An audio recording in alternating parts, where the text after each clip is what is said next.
Welcome, everybody. That is the second to last time that we will be hearing that music in this context, but it is good to see everyone today. Welcome, Arvanauts, to a Tuesday stream. It is the final Tuesday of November 2023, and we are here for the conclusion of Shire Adventures to Soothe the Savage Beast, sponsored by Free League Publishing. It's good to see all of you here, and I want to get right into it because I want to make sure we have time to finish and wrap up the same way. And so I am going to start by welcoming everybody to the stream. I'm going to ask us all, if you haven't done so already, please do follow the channel. Please check out our YouTube with !ArvTube. And if you're watching us over on the YouTube channel, welcome. And I hope you will consider talking in the YouTube chat. Always when I have to work tomorrow, hey, what's up, Tom? There is someone who is watching us on YouTube. But definitely feel free to not only stop by there, but also stop by on Twitch, where I'm going to be streaming. I stream concurrently on both of those places now. So it's a great pleasure to be able to have people on YouTube as well. Please do subscribe to us there and spread the word, whether you're on YouTube or Twitch, about the show and about future shows to come. You'll be able to see all past broadcasts of this and other streams. And if you're listening, by the way, to the audio podcast, this will also be wrapping the Shire Adventures audio podcast, although this will be ending later than the video one because the audio runs behind the video. But when it does come to an end, I do want to thank all of those who've listened to the audio podcast and remind you all that we still have the other one specifically relating to Curse of Strahd. And when that comes to an end, we will be continuing with at least one other audio podcast going forward. So definitely check us out there and continue to check us out on the video frame stuff as well. !Arv Cord is the Discord channel where you can hang out with the Arvanauts in between streams. And for social media, !Arv Tweets and !Arv Sky. Website arvaneleron.com. Financially, !Arv Treon is the Patreon, which makes it possible for me to be able to commission overlays and things like that, although this time that cost was shouldered by Free League Publishing, for which I am most grateful. But generally, I'm the one responsible for paying for it, which I do off the Discord support. So please do consider supporting us that way, because it really does make a difference by supporting the Patreon, !Arv Treon. You can also get inspirations to help our players as well. And hello, Tom on Twitch now. So there's that. Arv Shop is the merchandise area where you can get stuff including Shire Adventures material. Even though Shire Adventures is coming to a close, you can continue to remember and keep the home fires burning for the stuff that we did over the course of these last 6.5 years, if you combine it with Adventures in Middle-earth. So make sure you support us that way. And also, if you haven't done so, please consider subbing to the channel, which gets you those custom sub badges and emotes to use here, there, and everywhere across Twitch, and allows you to get those inspirations to help the players as well. That financial support is both necessary and really very much appreciated. So thank you. Icarus from my graphic novel from Athos Arts. Library is Tales and Tomes, The Forbidden Library. That is my 5e adventure and sourcebook from Alligator Alley Entertainment. And Greyshade, which is my Greyshade universe. First two books, Greyshade and Renegade, out now. The audiobook by our very own Trent Sparks, who you will see more of in just a moment and hear more from in a moment, is out right now. You can buy all of those at that link. You can also pre-order the tabletop role-playing game of Greyshade being done by Brandon O'Brien and Alligator Alley Entertainment at that link. And you can also pre-order Heretic, which is the final book in the Grey Assassin trilogy, coming out next year. I am working on that as we speak. Last but certainly not least, BLM, Black Lives Matter, important to affirm and assert the significance and importance of Black lives. Help Now, the World Health Organization page on suicide prevention. Important to reach out to others when you need help and reach out to others when they need help as well. And Ukraine, UKRAINE, to help the people of Ukraine as they fight back against an illegal and illegitimate war with bravery and courage, and send the message that we will do so for others in the future as well. Quick note on scheduling. We are finishing up with Shire Adventures now, and then at 4:15 p.m. today, I will be over on GOG.com's Twitch channel for episode 400 of Pen and Pixels, my long-running show there focused on story and narrative, and it's appropriate that it will be another D&D session. This one, Ghosts of Saltmarsh, as we continue with the GOG crew. Lots of stuff happening with that group, and we'll have more to announce about that in the next month or so. But that is happening over there, and you'll be able to see that at 4:15 p.m. Eastern.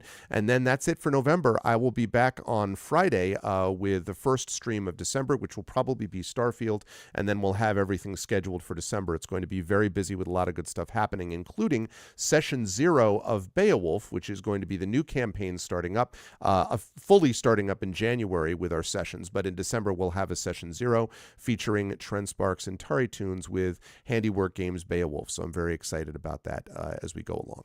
With all of that said, we are ready to go. So I'm going to unmute myself and apologize unreservedly for anyone that I interrupted because I couldn't hear them.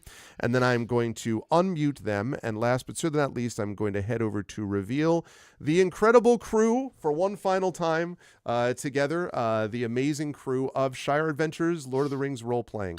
It is great to see everybody. Everyone is ready to go. I was talking to Tren. Tren and Tari and I were doing some Beowulf prep off stream a couple days ago, and it was cold where Tren was, which for California is like 50. It's just like, oh, it's freezing. No, it was 40. It was 40. Oh, 40. I mean, really. Like, yeah. But anyway, so he's wearing something different. But I was saying Fahrenheit. today. Fahrenheit. Yeah, no, yes. I got it. No, Yes, yeah, I got it. it's just like how much is that? 40 Celsius, like whatever. But also, Trent at the time was wearing something different. Today, I felt like his outfit was very like Masterpiece Theater, which I thought was very appropriate. I was wearing this thing. Yeah. Like so, it was very good. But we're here with the crew, and I'm going to let them introduce themselves so we can get rolling on our final session. A bittersweet one, like Tolkien's work itself. Although, as we said prior to the stream, no one's going anywhere as far as like, in existence yet. We are all still friends and will remain so. But this is the end of Shire Adventures. So I will begin with Amal, who is at the top left corner. It is good to see you, Amal. Welcome. How you doing? How you feeling about things here with the conclusion of stuff? And who are you playing today? I am I'm okay. Everything is a little bittersweet. Obviously, I'm kicking myself for not having prepared some, Tolkien-esque words drawn from the material and stuff. The road goes ever, ever on, and so on. Yep. But I'm so glad to have played. I think that's where I'm like staying in this. It's been a long and very beautiful and very nourishing and heartwarming journey with you guys. And why am I saying it's at the beginning of the stream? Yeah, I might be curious by the end of it, I guess. Yeah, maybe by the end of it, Coriander will be like dead, and I'll be like, oh no, I feel nothing. No joy ever again. So I've got to get it out now. No, it's been lovely. But yeah, so I am playing. I'll also say it is snowing today. It has been snowing, little dustings of snow, which is nice. Things are okay. We're in that strange time where like American Thanksgiving, which we don't celebrate in Canada, but that nevertheless affects all of our business communications, has concluded. And so people are doing that thing where they are like back in the office, but saying, can we push this to like after Christmas, which has always baffled me because that's how publishing works. Anyway, it's cool, but it's very fun and interesting and nice, and I'm really feeling the descent into the darkness. I got a what are they called? Light therapy lamp, which I tried today for the first time. And it is shocking how noticeable and immediate the effect was. It's very weird. So I don't know. I feel slightly more on an even keel today than I have been for some time. And I am playing Coriander Took, who is a treasure hunter by class title, but really is young hobbit, really interested in putting things where they belong. Yeah, exactly. With you as the conveyor from one place to another of those things. Exactly. Yes. Well, it is a pleasure as always, Mel, to have you here. It is also a pleasure to have, of course, Brad Bollier here. As Brad has returned, I was saying to Brad that his Dragons of Freeland Holt, which I'm reading right now, is the inaugural book on my Kindle Scribe. It's basically the second time in my life I've ever had an e-reader. So it's there and being used, and I'm enjoying the book a great deal, as all of you will enjoy when you have a chance to get it. But Brad, how are you feeling about conclusion of things, and who are you playing today? I will start by just showing I have the actual physical books. Actual Yay! physical book. It's been forever, and it's nice to get these like dust jacketed version stuff. They look really nice. And I've been working with a couple of I'm lucky enough to have a couple of book clubs pick up the book, one in the US. Nice. And I'll use this to introduce my new YouTube channel. So the book club in the US that picked it up, it's called Caffeine and Legends. And not a lot of people know this about me, but I'm a huge coffee nerd. I got into it before the pandemic, but maybe a bit more, and got into I it. know this about you. This is delightful to learn.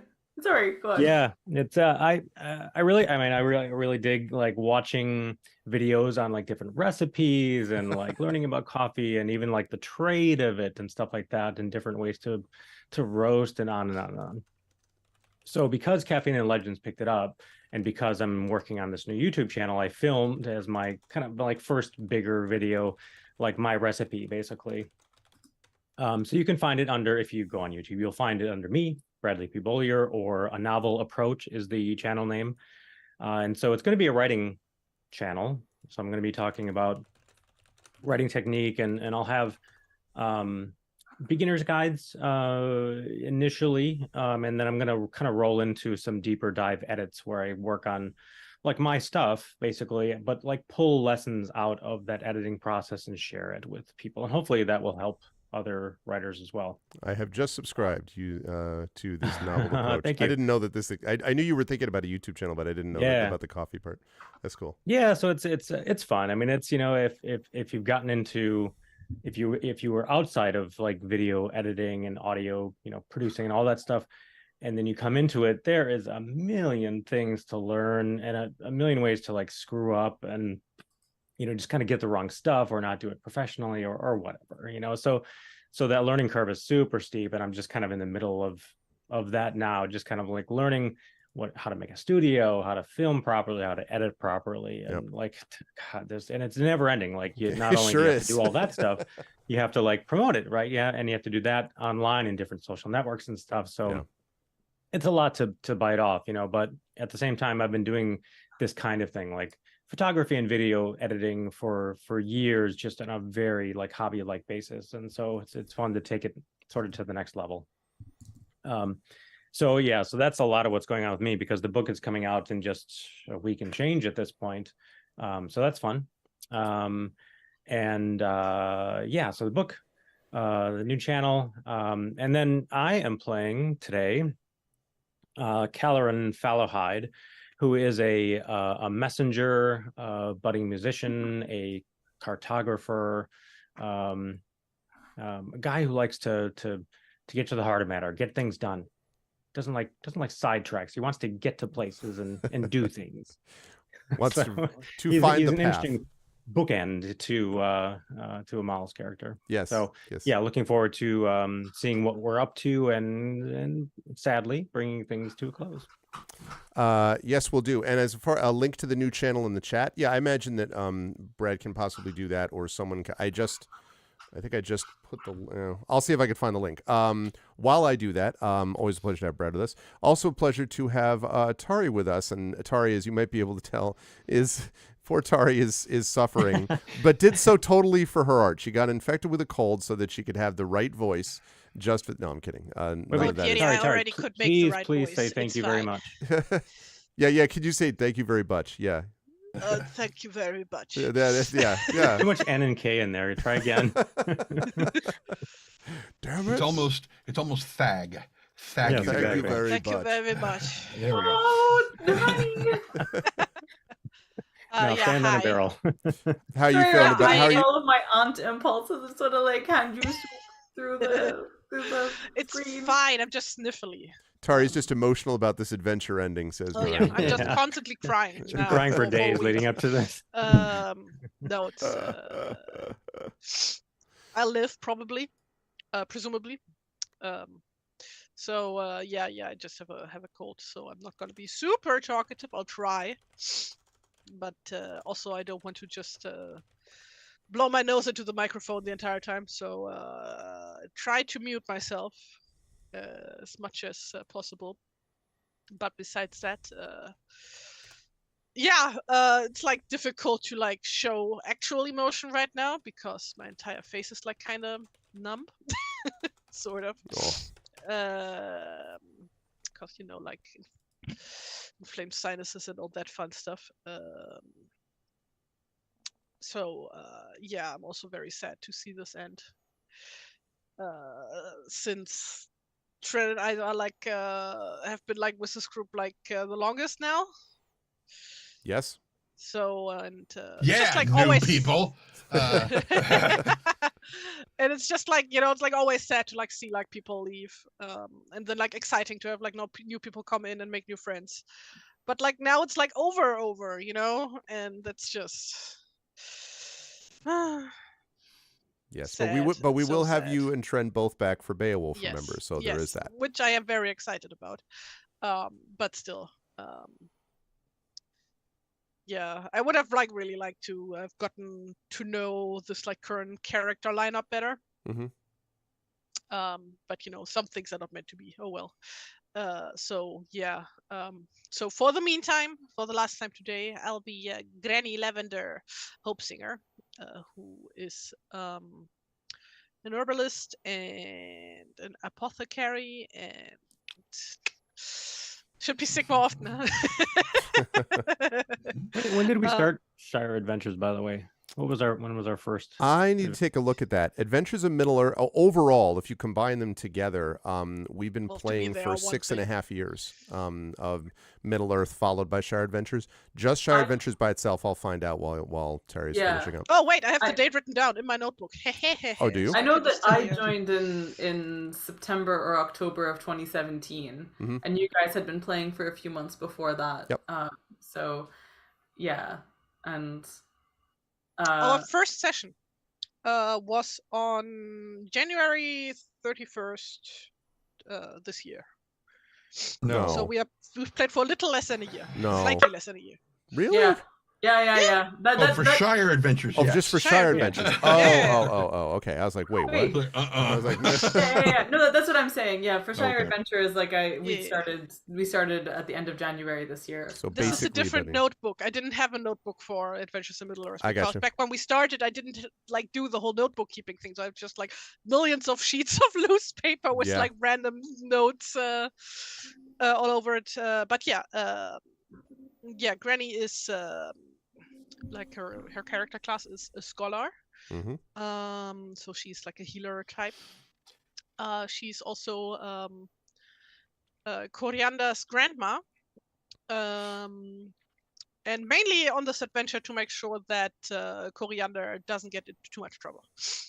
Yes, that seems completely like although I was laughing and doing the recap for this as I was prepping for this, that there was also an hour-long pipe smoking session with Granny and Cal, both to like gather information about stuff. And it was very funny. They were just like, all right, all of you stay in one place. I'm just going to smoke for an hour while Granny was doing this. So, well, it's like more like meditating, basically. Oh, for sure. No, I get it.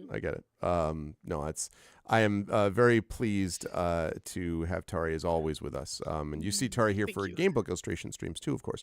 Also, one last note, the art that you've seen around you during Shire Adventures, of course, is all Tari's handiwork and did an amazing job with that, including the character work. And you'll be seeing more of that handiwork for the handiwork games. See what I did there? Beowulf Adventures, which is Beowulf, which is happening. Age of Heroes is the official name of that game, and that's starting next month with Session 0, and really getting underway Session 1 in January, and that is going to feature again character art and overlay work from Tari. So thank you, Tari. Always a pleasure to have you here. Last but certainly not least, Tren Sparks, who is with us. Of course, Tren, well known to this channel for multiple reasons, and has been here from the very beginning. And I remember of Middle-earth as well. And I remember sort of the first, walking into the forest, Tren, and with and just like the first experience of you as a Bjorning kind of getting to sort of explore Middle-earth for the first time. And here we are coming to the conclusion of our travels together in that world. Any thoughts about that, and and who are you playing today? Nope. No thoughts. Head's empty. Okay, just want to make sure. Pretty much, yeah. But the only thought that's really stuck in my head, because getting into getting into kind of titch mode. So everything is chicken, roast chicken. You have roast chicken. Where's the chicken? Sort of thing. And trying to figure out at what point he is going to get a knock on the head that's going to change his accent, so that he sounds like he does in the movie. Ah, I see. So yeah. I'm sure it'll happen. Well, Master Hobbit, I meant no offense. Like, Hobbit. There's no Hobbit, I meant no offense. Hobbit. Yeah. What's more out of the Shire by your talk? Anyway, that's what he's going to sound like eventually, someday. But right now, he is simply Titch Applebow, who is a gate guard, captain, lieutenant, admiral, manticore. No, Admiral. Not manticore. What's the word I'm looking for? Commodore. Practically the same thing. I didn't know he was a manticore. This is being a manticore. Yeah. He uses his wings as a cloak, so you can't see him, and he tucks the tail in around his leg. So that's why one leg looks so much bigger than the other one. And just don't let him kick you with that, because the stingers. Anyway, so he's a man of Bree, and he's only slightly taller than the 4 hobbits. 3. Yes, 3. Four, because Bilbo's there. Yeah. Yeah. But yeah, he loves roast chicken. Loves it. Absolutely loves it. Which is, better than rabbit. I mean, rabbit tastes good and everything, but they have no fat. So the power of roast chicken compels you. Something I didn't know was going to be a part of Titch's character, but it really developed I didn't either. over time. That's I know. That's one of the great things about you find it through play. Roast chicken. Communal storytelling, right? It's like, oh my god, this is so cool.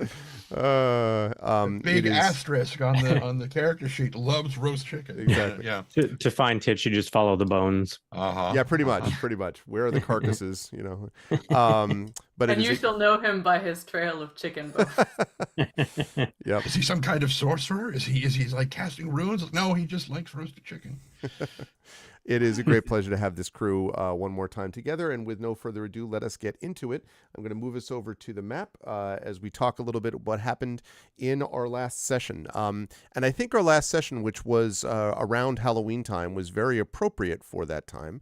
Because what we discovered was that the hobbits have been asked to hunt down and deal with a particular creature, a dread creature, a kind of, for want of a better term, a sort of burnt beast, this wolf-like creature with blackened fur. Is it roast chicken? No. Not roast chicken. Definitely not. Definitely not. Not even a roast wolf. But a blackened creature that is fell in nature. It's one thing to have a wolf that you have to deal with, or a beast or a creature. The hobbits have had to deal with that in the Shire before. Exactly. It was like that, but terrifying. So it's one thing to do that. It's another thing to do that while also being connected with this sort of the shadowy darkness that the creature's found. The creature has found, and I will pop that up. And let me expand that a little bit. That's too small. Far too small. What I meant to say was this. There we go. That's why it says. That's more like it. This terrifying burnt beast. The hobbits narrowly avoided actually being very badly harmed by this, and in fact, Bilbo himself was actually bit by this thing.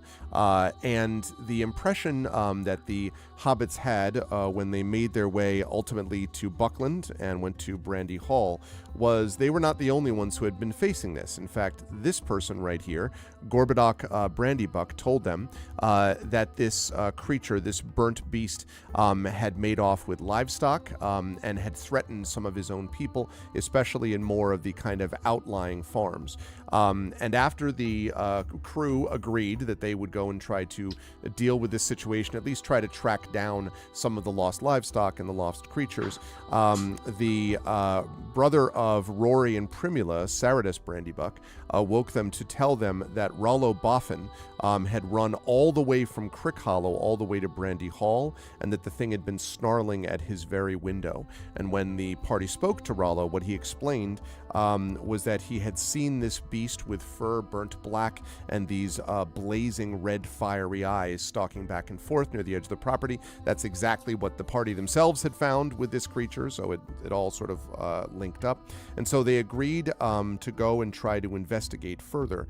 And they arrived at Crick Hollow after a brief early morning walk from Brandy Hall, but found no damage to the house itself. What they did find, however, was signs of disturbance all around the property. Trampled flower beds and bark ripped from trees as if by animal claws, the carcasses of a few dead rabbits, so we know that it wasn't Titch doing this because it was rabbits.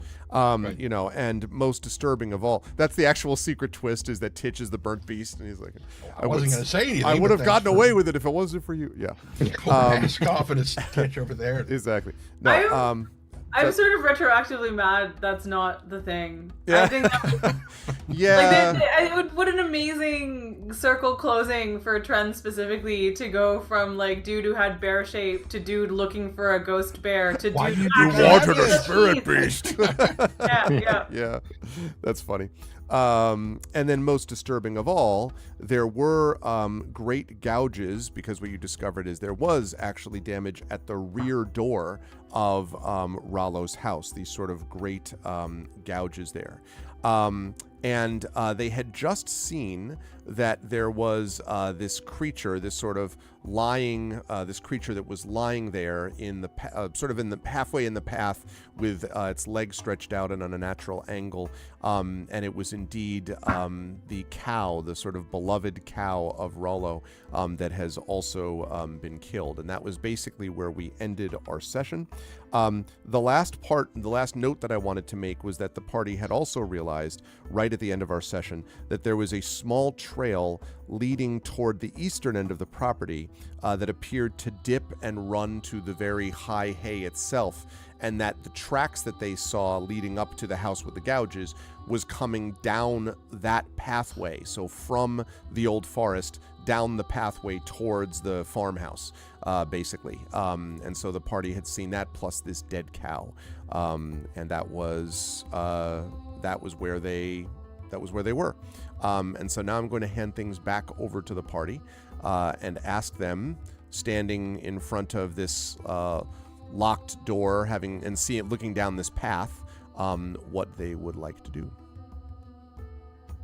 Sorry, where's the locked door? The locked door is to the house? The rear of Rollo's house, yeah. Okay. And the path leads from that rear door all the way to the old forest. Wait, so this is the day after we stayed the night at That's right. Rose Yep. place. Okay. Yep. And how far away is the dead cow? It's probably about maybe 100, 150 feet. It's not in the barn. And you may remember that Rollo was like frantic because he realized that he hadn't maybe let out the animals in time, or, that he hadn't stayed so they were kind of left to fend for themselves.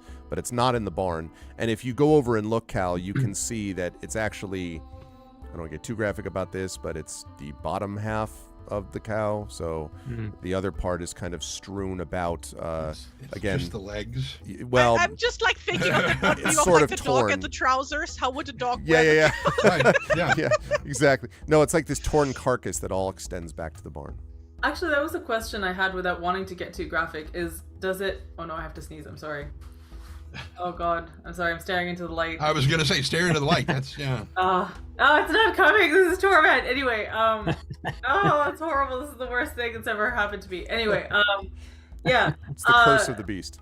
Oh, no, it was the question was, does it, I mean, so obviously the cow is very mangled. Does it look like any of the cow was eaten, or that it's just been sort of gleefully torn apart, weasel in a henhouse sort of way? I would like you to make for me, please. I believe we Actually, have... now that I've asked that question, I'm like, would Coriander actually look at it more closely? I don't think That's a she good would. question. Okay. Yeah, She I am does asking... strike me as the kind of person who would collect small animal bones and shit and be like, ooh, an animal corpse, and like poke it with a stick. She's I been think very she- kind to animals to this point, though. Yeah, but Yeah, no, she's she also would not. Living ones. Yeah. I think if she found like an owl pellet, or if she found desiccated bones in the woods, those would be interesting. But evidence of like a brutally destroyed animal, she is not into seeing. I don't think she would want to go look at it. But I offer this question to the chat as something that I personally was curious about, to the group. If anyone else wants to investigate, go ahead. Granny can do that, like she wouldn't have any. I was going to say, she'll look at it and be like, there's 17% of the animal's mass missing. Yeah. I think Coriander would be like, look towards where the evidence of the cow is, and then just like hide her face in Granny's shoulder, and just not want to get closer to it. Granny, make a nature check for me then, please. Yeah, like Granny would be gently like patting Coriander on the head, and then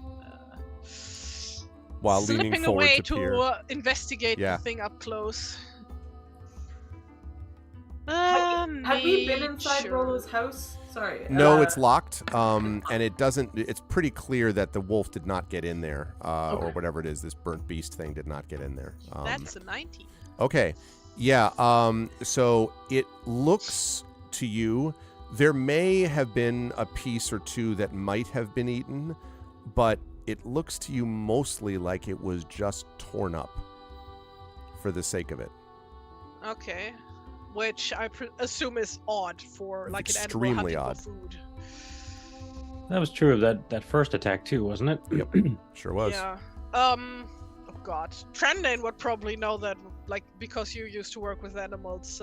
Is there like any way to like identify from like wounds on a prey creature if the creature killing it had rabies, or can you only tell that by looking at the animal that killed it?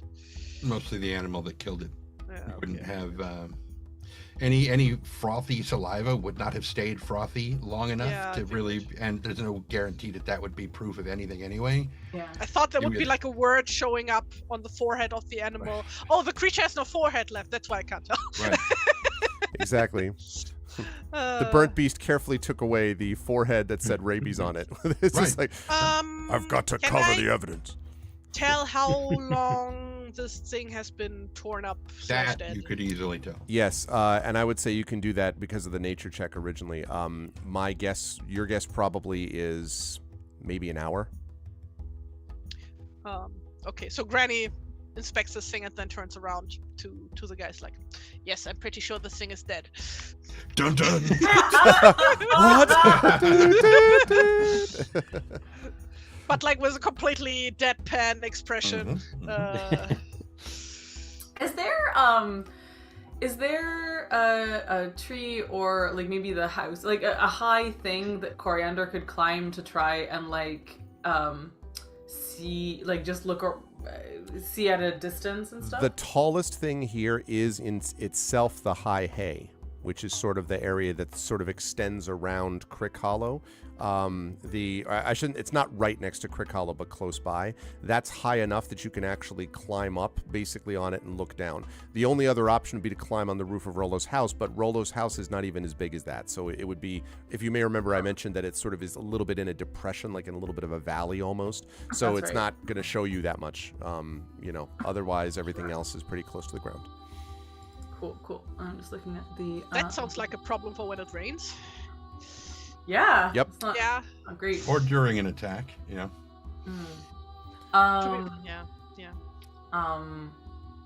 And so the tracks are leading into the high hay? Correct.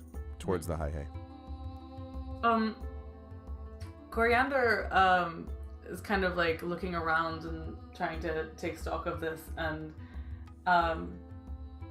she we've seen the tracks, right? We can see that they're yes.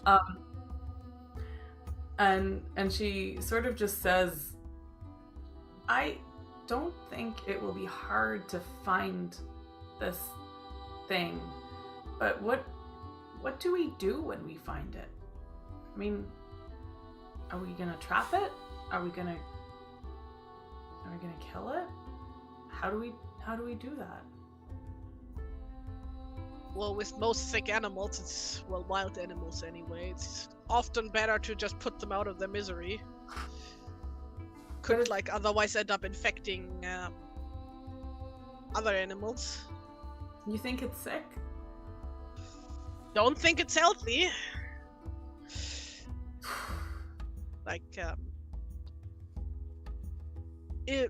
assuming, of course, that the wolf creature is responsible for taking apart what I have to assume is a cow, or used to be a cow at some point. Healthy animals usually don't kill and then just like leave their food, just torn apart. They would like eat it or like, bury it to eat later.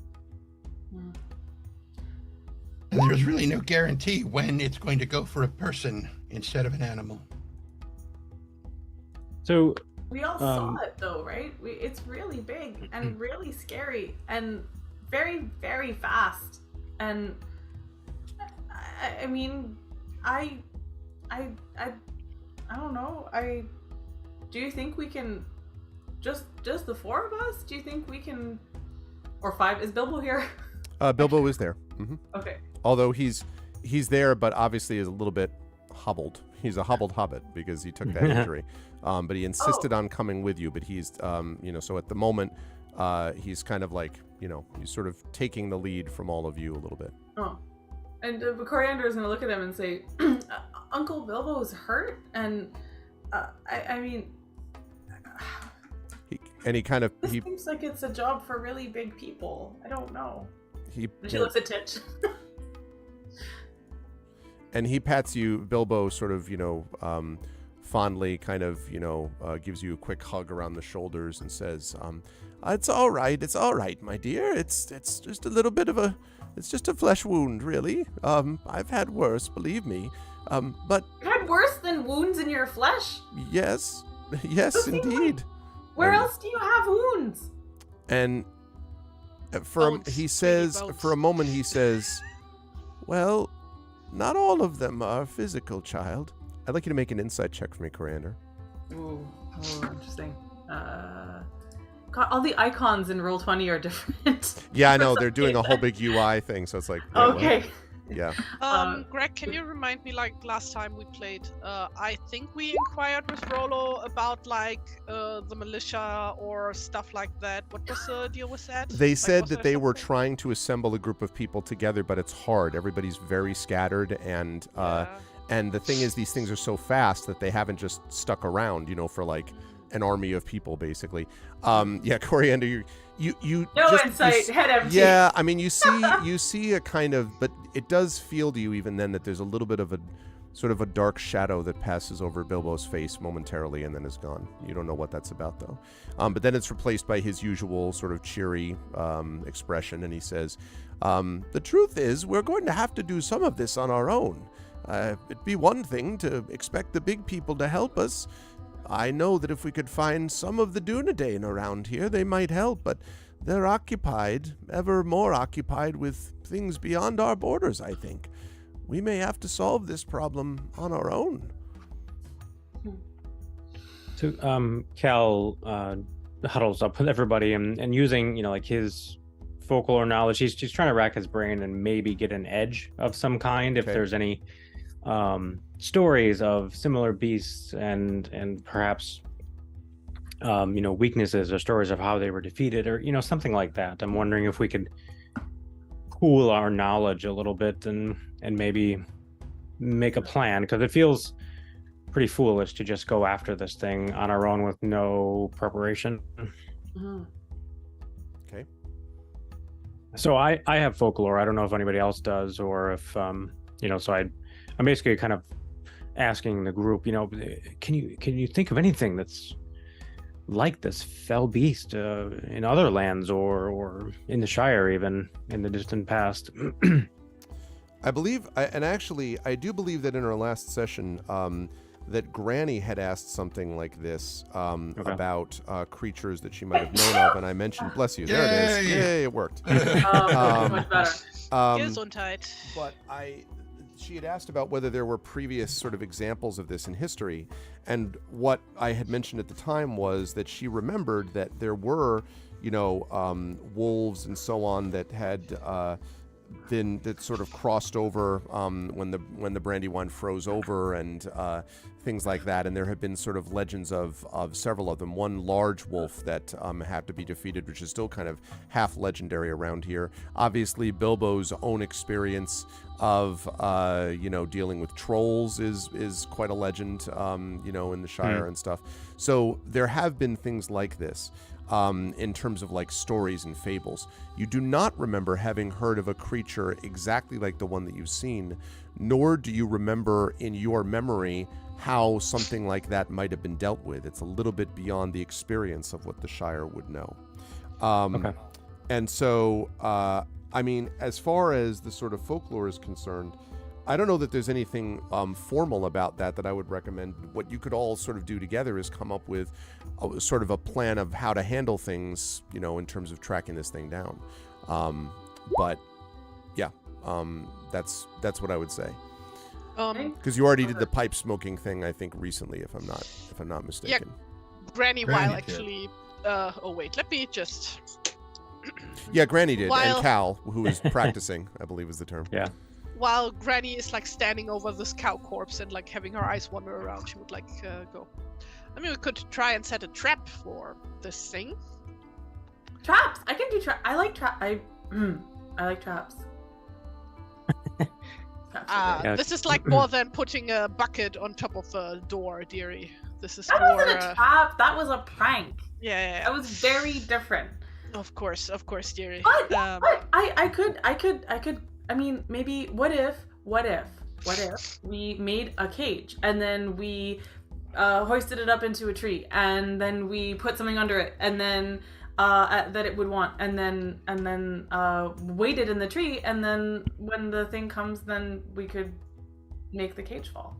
I don't think we need to make a cage. We should ask around about how some of the houses here are built, because many houses have more than one entrance. We could just use a house as a cage. Make a perception check, everybody. Ooh. Oh no. and what would it want? Perception. Wow. More meat. Ooh. Granny sees all. Cal's intent on the the corpse. Coriander sees some. Thinking of a trap. Some. I would say Coriander and Titch both hear something odd from the direction of the old forest, but Granny, you absolutely hear what is the sound of the best way I would describe it is the sound of a neighing sound or whinnying, except that you've been around long enough to know that this is the sound of a creature in pain. It is not neighing, just sort of like it's like almost a painful cry, which definitely comes, you think, from a horse, but it's not natural. At least that is to say, it's not health. It's not like I'm feeling good. Yeah. How far away do I assume is this? Definitely roughly? From the old forest. Has to be close enough that you could hear it because it's not super loud. But it's directly in the direction, like through the path with the high hay and all that. It's coming from there. And it does occur to you that you were told by Rollo that he was worried about his cow and his horse. You've seen what happened to the cow. Mm-hmm. Yeah. Granny looks up, eyes wide, and goes, "I think I know where the thing is. Listen." And she tells everybody to listen really closely. Yeah, and this time you hear it, all of you, once you've been sort of focused on it, can hear it again, this horrible, strained, neighing sound. Oh no, it means it's still, And Coriander's just gonna dart towards the sound. Can Granny try and stop her? Yes, Granny can try to make a dexterity check, which is opposed with Coriander. Do I get a bonus because I'm her grandma? No. My grandma powers. I'd be happy for you to have a bonus to that, or advantage, frankly. I don't know. Coriander's dexterity is pretty high. I was going to say, I don't know. Granny's dex is also pretty high. Well, yeah, but, Fair. It's not disadvantage. How about that? Should we do that? Should we do it? Do you want to do it? Oh, wow, this is bad. Okay. Here we go. Just It's now like the entire day, like my nose was barely running, and now that we started the game, it's like just all coming out. So yeah, Coriander is gone. Coriander's like Granny like swipes at air basically. Like, yeah. She's like cartoon puff of cloud Yeah, where exactly. Coriander was. what are the three of you doing as Coriander is running towards the high hay? Titch is already on the move. Okay. Yeah, Like, heading after. Granny like says her full name with like all the 5 middle names that that she has. Coriander. Oh, God, Back I here, figured right out this her middle name. instant. I forgot. I totally picked a middle name for her that I said on chat at some point, and I've forgotten. I don't have it listed here either. Didn't put it If in only my we character kept character notebooks, we could just. Oh!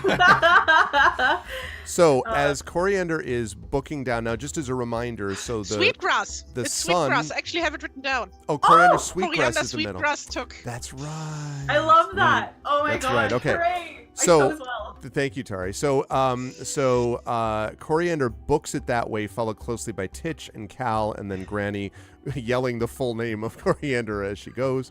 And you book down that path, which sort of dips and runs. It's not super far before you actually get to this area, and there's a long shadow that is cast by the rising sun. This is morning that you've gone here against this high hay, which is sort of this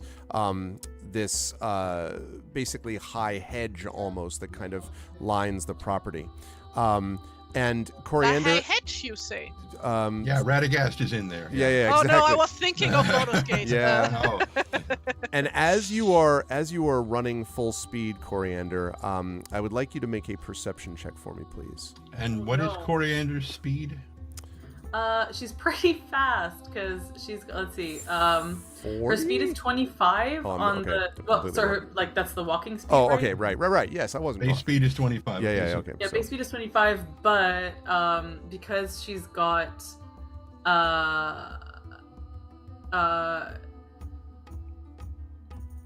let me see. So, well, this is the tree. I was looking at Tree Climber recently, and you can add your dexterity modifier to strength athletics checks to make you make to climb or jump. Never mind, that's not running. But you can also add that modifier to a distance you cover in feet when making a running jump. She is running currently, so. Okay. But anyway, perception. Let's just go there first.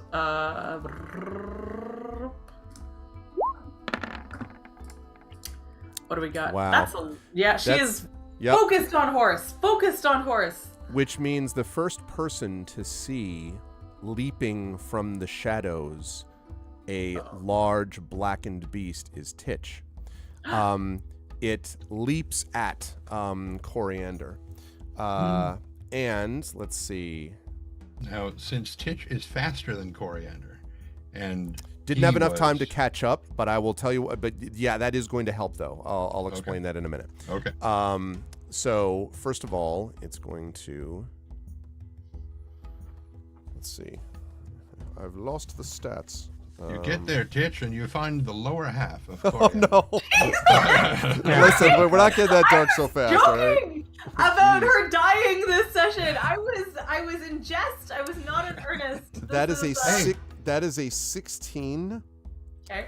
A 16. Does that hit, Coriander? Oh, I don't get to. Let's No, see. you don't even see it. It's a Perception was surprise too attack. low. Yeah. Perception was too low. Yep. What is my? Let me just check. Oh, If just Coriander barely. dies, It that's, just barely hits. Yeah. Okay. Does Granny just have like her shadow fall out instantly, like the thing where like she goes insane, Gollum style? Oh yeah. Ah! Okay. All right. So you are struck for 6 points of damage, Coriander, as this thing bites your shoulder and you are knocked to the ground. But It's dark. Titch is like, like coming right at it, I assume. Yeah. And as it sees you, it sort of like looks up and sees you. Titch, something odd you notice. I have to think whether I'm going to have you given it. You'll be able to attack it in a second. I want you to do an insight check. I'm going to ask you to do this at disadvantage though, because you were kind of occupied with save Coriander. So I can't do this full out, but. So that would be a 16. 16 either way. There's a 216s. moment. There's a moment, Titch, where the fiery red eyes seem to flicker slightly, like almost as if for a moment it just kind of, like you almost think you see a moment of just brown instead of the fiery red. And then as it sees you, and it turns, now you will get a chance to get an attack off on it if you are like, you're not going to be able to get to it in melee, but you could like spear, like you could try to chuck a spear at it if you wish, but it looks like it's about to lope away because as it sees you running at it. Well, clearly this means that the taste of hobbit blood cures whatever, is. Yeah, it's clearly all better now. No, Right. that is not the case. So if just a taste restores it for a minute, then obviously I just need to let it eat coriander and it'll be fine. Sure, it's a hobbit vampire wolf, Right, You sacrifice a hobbit to save the Shire. I think it's just fine. a little bit of coriander in its diet and it'll be fine. The Shire was saved, but not for me. Why was I named after food? I don't know. Just imagining the beast has like that super tasting thing where it like bites coriander and goes blah soap. Uh-huh. Yeah. It's like, Is that what it would be? Listen, coriander. Your coriander took. It's decided that it took coriander. I think that's oh it's my decided. god. She tastes like soap. Oh Yeah. gosh. Mhm. Oh man. Okay. Hey, can Downhill I Dad. actually can I mean obviously I'm like under this creature and being chomped. Can I in this moment make any kind of perception check about it being this close up to it? Let me maybe, but we have to see what Titch does first. Okay, sure. So maybe we'll see about that. So go ahead, Titch. What are you doing? I guess I should say. Basically, he was not sure he was going to get there in time to stop this. So Not to melee it. You could throw something at it, or clearly you're use his short bow. Okay. All right, you could do that. Yeah, then you just have to stop, obviously, because you're not going to Legolas, like, running, like, while Right. also aiming. I'm just going to be sliding down. With the Yeah, sure. Right, I can see that totally being Titch. absolutely. Okay, this is actually Legolas's origin story somehow. Okay, so you're gonna slide to a halt, and that means as you fire at it, the thing lopes away. Coriander, I'll give you a chance to do that perception thing in a minute as it runs. Actually, But I want to do something before it lopes away. you're In not going to addition- be able to stop it. Well, I don't want to stop it. I want to see if she can climb onto its back. No way. Well, You really? have been you have been knocked over by a huge wolf that outweighs you by at least 3 to 4 times, and you Yes. are lying on the. I mean, the fact that Coriander has not lost consciousness is a great compliment to Coriander's It's true. resilience. It's true. It's just that again, she is freakishly good at climbing, but also this is a giant creature, right? Like it's big to her, and she is under it, and it's got all this long fur. What I'm genuinely imagining is her like grabbing onto the fur and like being able to hoist herself onto it in some way. I tell you what, I'll give you a chance to do that at disadvantage. Okay. I'm convinced that maybe you will make an effort. I'm not convinced that you can do it, but I'll give you a try. Sure. But chat, if you want to inspire, you can I was counteract gonna that say. disadvantage. Yes, you could do that. Yeah. If you inspire Coriander here, you could counteract that disadvantage, so it would just be a normal straight roll at that point. And So like the things that are going on in my head here is that I do want to make that perception check in case it reveals something that would make her not want to do this or do something different. If Okay. that's okay. I think so. I think the okay. question would be if you have well, let's do this in order. Effect Life has inspired Coriander, so that's awesome. Coriander will have you do this, Right. but I want to do this in order. I want to start Okay. with Titch's attack, then we'll decide about what you do or don't perceive, Yes. and then all that. Exactly. Okay, so go ahead, Titch, make your attack first. That is a natural 1. So, but what you do seem to do at the very least is not scare it off exactly, as sort of, maybe it's decided the odds are against it. So as Actually, it turns, that's a natural 1 and a natural 20. So I know, yeah, yeah, exactly. The No! difference, but that's all right. Coriander has been inspired. Now, here's the question, Coriander. I'm assuming you don't want the inspiration of the perception. I'm assuming you want this on the actual attempt to grab, right? Correct. So, so go ahead and make the perception. That you can just do that's not disadvantage. You could just perceive. What are you trying to perceive specifically, by the way? if only that. had been Oh! decided. Oh, Yeah, no. but I think Well, you'd still want to save I that know, for the. I know. He's trying, like, okay, here's what I really want to try and paint a picture here of the window of Coriander's Sure. eye. She has been she has been so focused on trying to help this horse because the cow is extremely upsettingly in two pieces, and she but there is an animal that is still alive and that she wants to try and get to, and then out of nowhere she's knocked over and like doesn't even have the time to be afraid. Right. She's just instantly knocked over, chomped, and she's just like staring at this like slavering maw and stuff. And I think that in that moment of shock, and I don't know if other people experience it this way, but like I have been in shockingly violent situations where everything narrows to like intense clarity. Yeah. And what she's trying to see is, can she, getting this close to it, understand anything about why it is like this? Like, is there something in its mouth or something on its neck or something that she can perceive that might explain why it is like this? I got you. Like, I'm imagining that she, like, I don't know if she's close enough, for instance, to have seen the eye flicker thing or not. No, she wouldn't have seen that, but I'll tell you what, then I'm going to change that perception. I think you should be doing an insight check here. Oh, damn it. Okay, she's not as good at insight. But just roll a natural 20. Everything will be fine. Yeah, it'll be fine. And yes, it is a tough situation indeed. Downhill Dad. I would agree. That's a 9. That's a 9. The only thing I will say that you would be able to possibly notice, Coriander, is that there is a moment's hesitation. The beast sort of, you hear this twang. You don't see the arrow, which goes wildly overhead. But you do hear a weapon sound, and you also hear someone calling your full name over and over again, which might be your granny. Vaguely, but that's all sort of in the background. As you say, you're sort of focused directly on what's in front of you. There is a moment's hesitation where the creature seems to pause. You don't know for what. It lifts its head clearly, and so you can't see what it's looking at. But then after the chomp. Right, after the chomp, that's right. Yeah. And then turns around. Now, what I will say is, because of that pause, that's what allows you now to take the chance to actually grab it narratively. So now you can grab onto the underside of it, and it is big enough that it could hold you. Okay. So go ahead and make the check. Attempt to climb. And thank you, Effect Life, for the inspiration there. Yes, thank you, and thank you, Effect Life. And let's see what happens. Play to find out what happens. Exactly. I wasn't muted for this. Oops, sorry. Yeah, you were. We didn't hear you. Oh, you're all so good. actually, can I actually use the tree climbing ability here, which is ability to climb faster than normal, no longer costs extra movement. In addition, you can add your dexterity modifier to athletics checks. Yes. You make a climb check. I'll allow that. Yeah, and Great. in fact, that's true. This is basically an acrobatics check. Okay. So yes, acrobatics, and yes, you can do that. Although it's not tree climbing, it's wolf dog climbing. It's a very angry tree. Yeah, very angry tree. Its bark is definitely it's like a Cirque du Soleil move on one of their horses to hop up. Oh my god! But wow. It's a damn good thing. Well, wait a minute. That was a 12.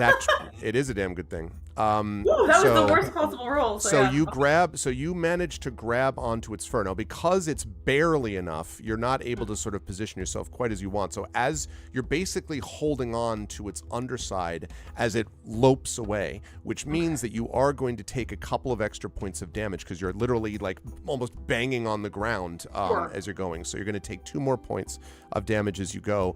And the scene is beautiful, actually, because Titch lands, fires this thing wildly, then the creature lopes away, and to the horror of Cal and Granny and Titch, Coriander is hanging on to the bottom of it. And the thing plunges forward. I want to describe what happens with Coriander in this thing. Then immediately the 3 of you, who I assume are pursuing, will talk about that.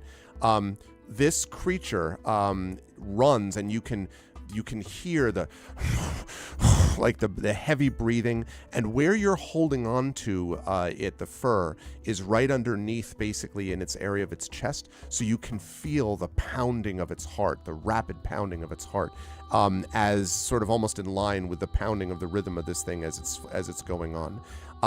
And it charges towards basically this brick-lined gap in the hedge.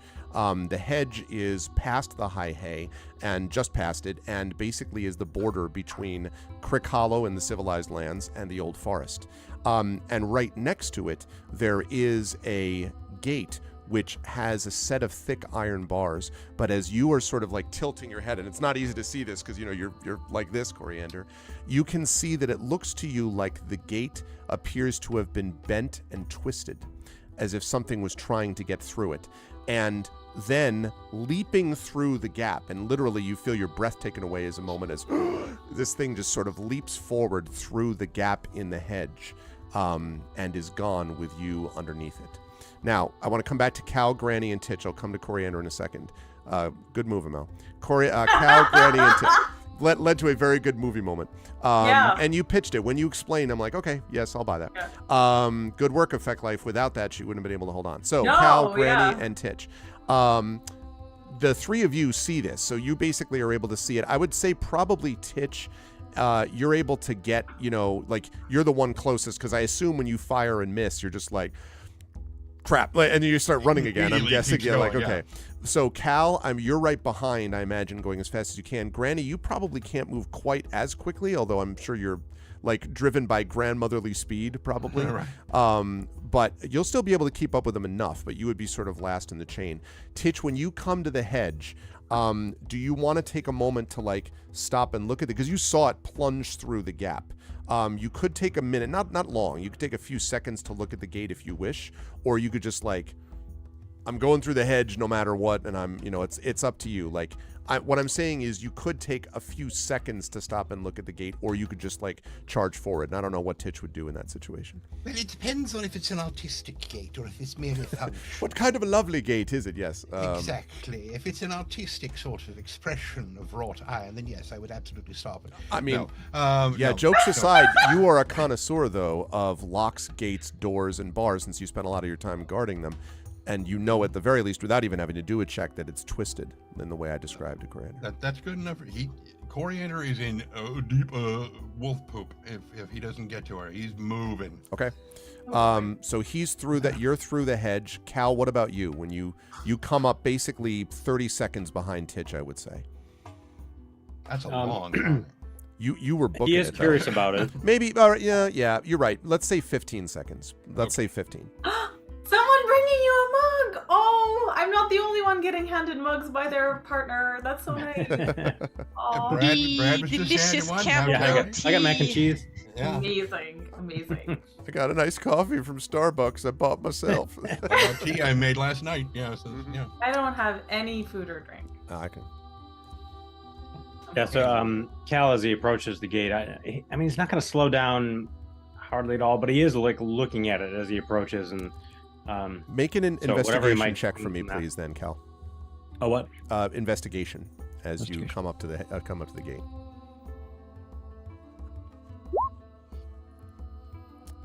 Looking at Moderately 12. successful. That's enough. As you sort of charge up to the gate, you can see that, again, twisted and bent, but also there are a few tufts of blackened fur caught in a hinge of the gate. Okay. And the hole by it. And is that the hinge? Is that where something would have broken through them? You know. So it didn't break through the gate. It managed to clearly break through the hole next to it in this very thick hedge. But the gate itself, it looks like something threw itself up against the gate repeatedly before going through the hole. Yeah. Okay. Baldur's Gate. This is the gate leading to the old forest, Tom, in this situation. So, Tom's like, Coriander, are you as heavy as a cow? I'm not sure you can slow it down too much. Like, not so much. So that's what you see. Coriander is as heavy as a small potted plant. Yeah, pretty much. Which wolves are not known for carrying well. That's true. My weakness, the potted plant. Okay, so Cal, that's what you see. But again, assuming you don't want to take longer than that, then you would also plunge through the hole in the hedge to sort of see that. I do. Granny, you show up about 15 seconds after that. What about you? And you've seen him plunge through the hole in the same way. Yeah, Granny looks around frantically and keeps shouting for Coriander. Coriander, where are you? And then jumps through. like at the top of her lungs. Yeah, I love that because it kind of full echoes. on panic mode. Yep. It echoes through there, which gives me a chance to describe to you lovely folks who love Tolkien as much as I, the Old Forest. There are countless tales told of this place from Buckland to the White Downs about the strange affairs of this untamed wild. To your surprise, the forest itself, I guess to the surprise especially of Cal and Granny and Titch, the forest itself does not immediately leap out and attack you as you step past the hole in the hedge and the gate and head fully into the woods. Instead, as you run, there is a thin collection of trees, bent and gnarled, surrounding you, just out of reach, their full branches not quite touching you. There's a wide path, barely visible from the gate, which runs east and slightly to the north, over a low rise where you see a break in the trees. And as you run along through these moss-covered trees growing in countless shapes and sizes, you come to a wide, bare space where no trees grow. Coriander, the creature, charges across this space with you on it, and as you go, you can see it forms a wide circle, and the sun sort of stabs down, unobscured temporarily by the thick canopy of sort of these reaching branches and wide leaves, as you kind of like almost have to shield your eyes a bit, like from the glare of the sun as you go underneath. Glare of the sun? Of the sun, Okay. exactly. See? You would have no idea what That's that's exactly what that feels. like. Beyond this, though, the old forest grows thick and free. Trees, gnarled and twisted with great roots sticking up from the ground and dipping back down again, grow freely, and there's little in the way of a path as the ground continues a slow ascent. And for Cal and Granny and Titch, as you run on after Coriander, you have this growing sense that in addition to trying to save Coriander, you are an unwanted visitor, and you are being watched. And this grows in your mind as you charge ahead. In this wild and twisted place, it is clear that this beast will have the advantage, and that your hunt for it will be difficult. Coriander, as you are charging along, I'm going to give Cal this opportunity here.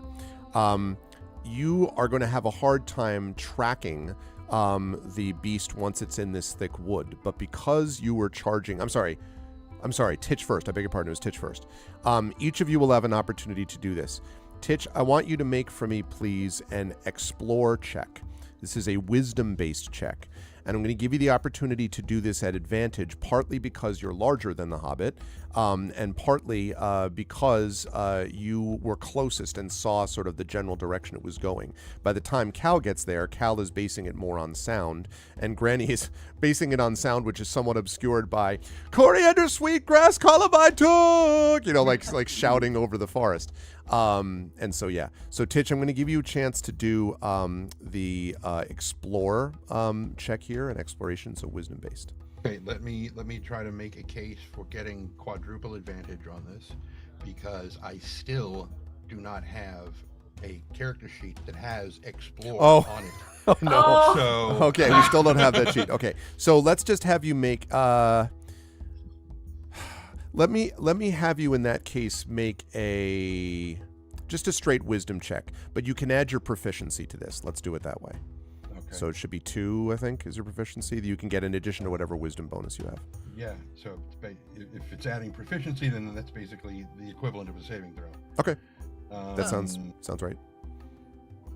By the way, Granny would not be shouting her full name at this point. Oh, This okay. is more like, this is like a child. I just thought that needs was to be funny, though. scolded. Okay. No, now it's like, oh my god, a child is missing and gonna die. I got you. Okay, so that okay, so what that So means... before you say any more, Sure.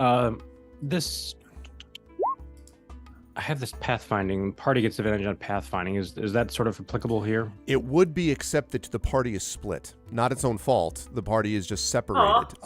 However, Cal, you can get advantage on this, and both you and Granny are going to do different checks than Titch is. Cal, this check for you is a hunting check. But because Titch succeeded on I'm gonna say that would actually be a 15. It didn't add my proficiency. Oh, so it would be a 15. Even better. So because Titch succeeded on this exploration check, it means that Titch is not only able to see the sort of see and like immediately hear, as like the thing is like plunging through the forest. It is not being silent and stealthy.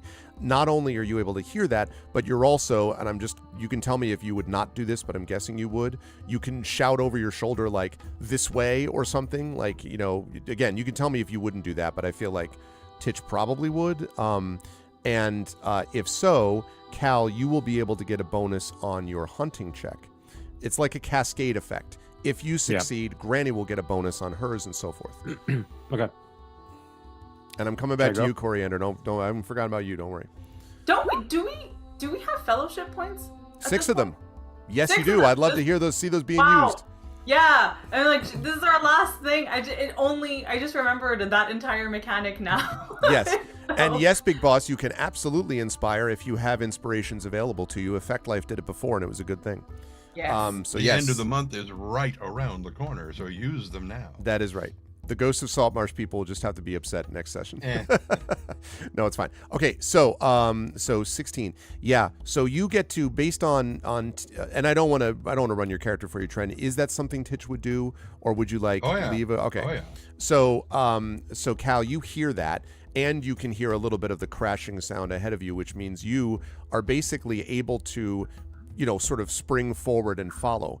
As you do that, Cal, because of your pathfinding, you can then give Granny a bonus, because you can basically be like, turn left at the moss-covered rock and right at the thing, or whatever. Like you can use landmarks if you follow what I mean. I call back. There's only one moss-covered rock. Yeah, exactly. There's only one in the entire Old Forest. To take a nap by the willow tree, it'll be fine. No. Okay. I am, by the way, trying to keep Granny in sight. I know I'm faster, but I don't want to outstrip her and leave her vulnerable to maybe it's circling back or something. Yeah. Wait. Why are you faster? What's your movement speed? I have Tireless and Swift, which gives me 5 extra. I see. Which he's actually calling back. I have Tireless and Swift. Granny's like, well, damn it. She's like hopping forward. Good for you. Yeah. As the wolf is like, that's adorable. And exactly. Boom, and just gone. It reminds me of one of the scariest moments in The Wonderful Wind in the Willows is the section where those of you who've read the book will know what I'm talking about, where Mole is tracking through the wild wood, and it's just started to snow, and all of these creatures are making sounds around him and frightens him. And as a kid, I remember reading that and being like, whoa, because they're like, you can't see any of them. They just make little clicks and sounds and noises. And because Mole's never been in something like that, it really terrifies him. Really, really wonderful book that I think is even underrated in some ways. Anyway, so Granny, you now get a bonus. Not at advantage, but I would give you here a +3, let's say, to your hunting check that you're going to make as you follow after. 15. It's 15, yep. So you were able to follow along as this continues. So very good teamwork, despite the fact everyone's sort of split one way or the other. And as you sort of charge ahead, the Coriander, you are sort of, as I say, just barely holding on here. And I need you to make a... I think this one is not a dexterity check. I think this is a strength check. I'll take athletics if you have that. That would work. But... Okay. Well, so this is to hang on? To hang on, yeah. Okay. Is the wolf slowing down at all? No, other than to like very occasionally to like, avoid a rock or something, but no, it's and sort of jumping over it hasn't things. been trying to like shake her off or anything. No, but it definitely hasn't been trying to avoid ramming you into things either. Like as it jumps over rocks, you're like, type of thing. All right. Just looking. Think being dragged by a car would be terrible. Think about being dragged by a wolf or a bird beast. Okay, so she's not climbing or jumping at this point, but I am able to add my dexterity modifier to athletics checks. Yep. Is that all right? Okay. That's yes. Normally that's taken into account anyway, I think, in that check, but regardless, yeah, you can do that here. Okay, because my dexterity bonus is well, 5. But so here's the athletics roll. Okay. And then that's a +5, so 17. So 17, yeah. So you're able to hold on. You are going to take another point of damage as it, springs over rocks and between things. And after a few minutes of this, and it's really nightmarish, Coriander, the rushing grass and the roots of the trees, you also have this sense of dread which sort of creeps in, despite the fact that you're also obviously holding on to this sort of terrifying, beast, and you can hear the sort of the slavering sound of the growling and the heart beating rapidly. Good question. Sure. I'm assuming no, but like, would Coriander ever have like been in the old forest, or are people like kind of warned away from being there? Yeah, I mentioned before that in our last session that their hobbits definitely go into the old forest on occasion to gather and forage, but they always do it in groups. They don't go by themselves usually, and you don't know what like the men like the Dunedain or people like that would do, but like hobbits do it sometimes. But you have heard many strange tales of this place. And in fact, I will have you make an old lore check for me. If you're not proficient in that, it's just intelligence, basically. Let's see, that's one of those additional ones. Yeah, here we go.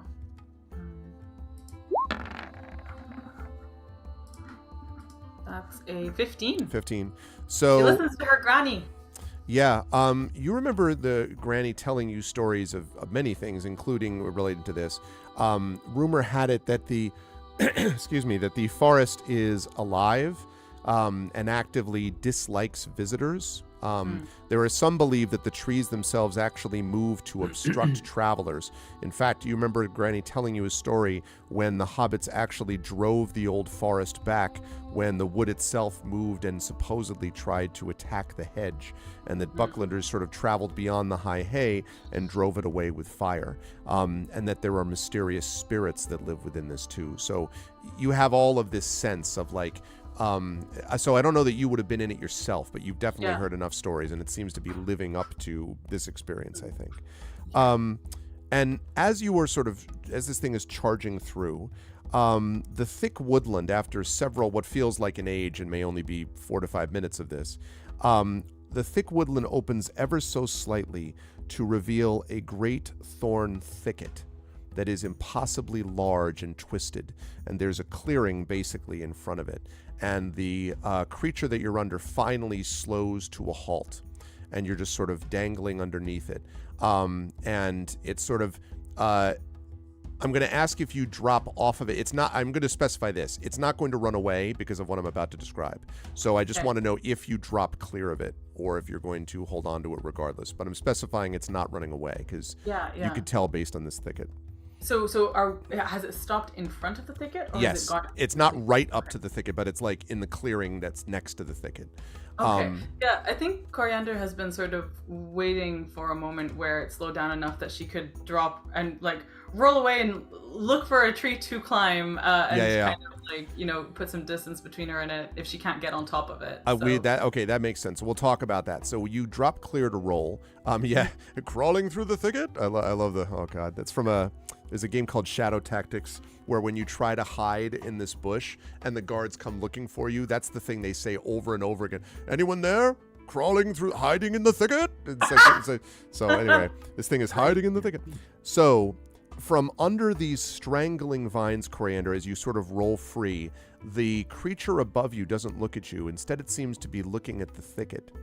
And for good reason, because after a moment, you see a familiar pair of burning eyes coming from the thicket, and a second burnt beast slithers forth from the darkness. Knew it! I knew there were 2 of them! You realize, as it comes forward growling, that it is not one of these shadowed predators prowling the old forest, but a mated pair that has been cornered and driven to defend this bramble-ridden hedge they've taken as home.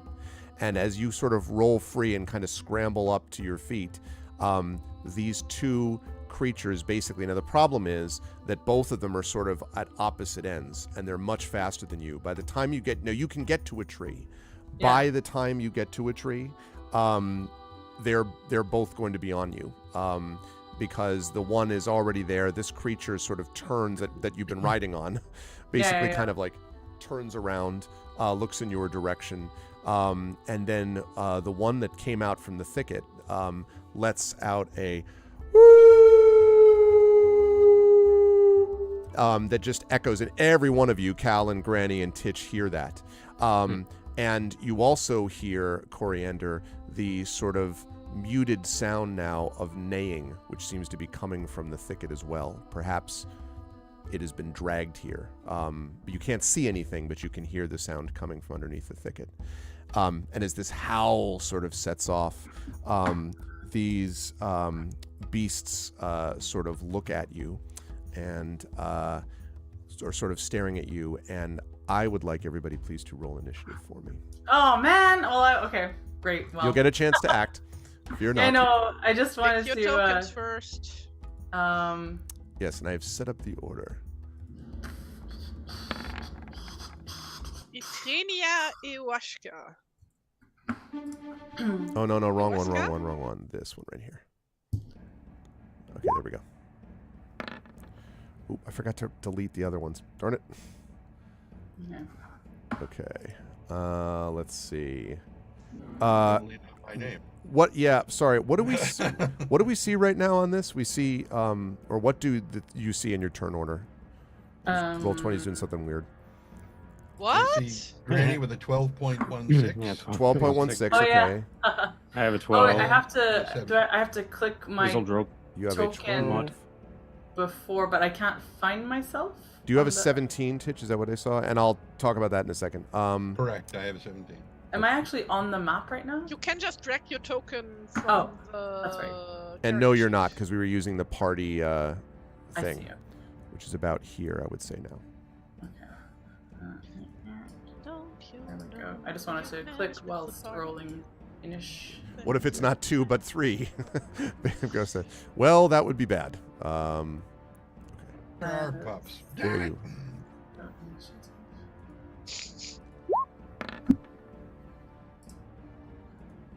Yeah, that's 23.2. 23.2. Okay. All right. So now I. Why am I Agriafra Sakar? I have no idea why it's doing that. Yeah, mine I have has no idea why it's doing that. Weasel Drope. Umot. That's incredible. That's like, wait, like, what is, what? I don't have the faintest idea why it's doing that. I'm the only one I who. think it's like No. auto-generated character names. And it's Oh, only that's attached to wacky. the token. It's only attached to the token, not to your character. I if you see, so click that's on your why. Token, click on your token, then click on there the it is. gear cog, you can change your name. Yeah. I see. Okay. Amazing. Yeah. Wow. I did. That's the first time I've seen that though. Do that. That's strange. This is like, I don't know. I feel like I want to add these to Coriander's name. Yeah. Coriander, Sweetgrass, Columbine, Agriafra. I am Sakar. Agriafa Thakarke. I'm just like imagining because Coriander loves to like re-own stuff. Yeah. Phrase it like that. Mhm, That she mhm. also likes to just take names, Oh, I love that. give them other purposes. Mhm. So she just amasses like the longest list of middle names. This name belongs somewhere different. Like kind of like Pippi Longstocking. Yep. Lotta Victoria Peppermint. Holgertina Pfefferminzer Ephraims Tochter Langstrumpf. That's what she's Yeah. called in German. Oh wow. It's like Peppermint burned should into my definitely be in brain. her names somewhere. I think actually, yeah, Peppermint should be among her names. She's a very pepperminty sort of girl. Hey Wispy. Cal and Granny. Cal, what's your raw dex score for me, and same for Granny? 16. 14. So, all right. Okay. Oh, and then it'd be nice if perhaps I should roll for the bad guys too. That might be nice. They just stare at you forever and don't actually do anything. Great. That's not what happens. Coriander would like to talk to the wolf creatures. And say, listen, don't do anything crazy. No, okay. No, Yeah. they seem pretty upset.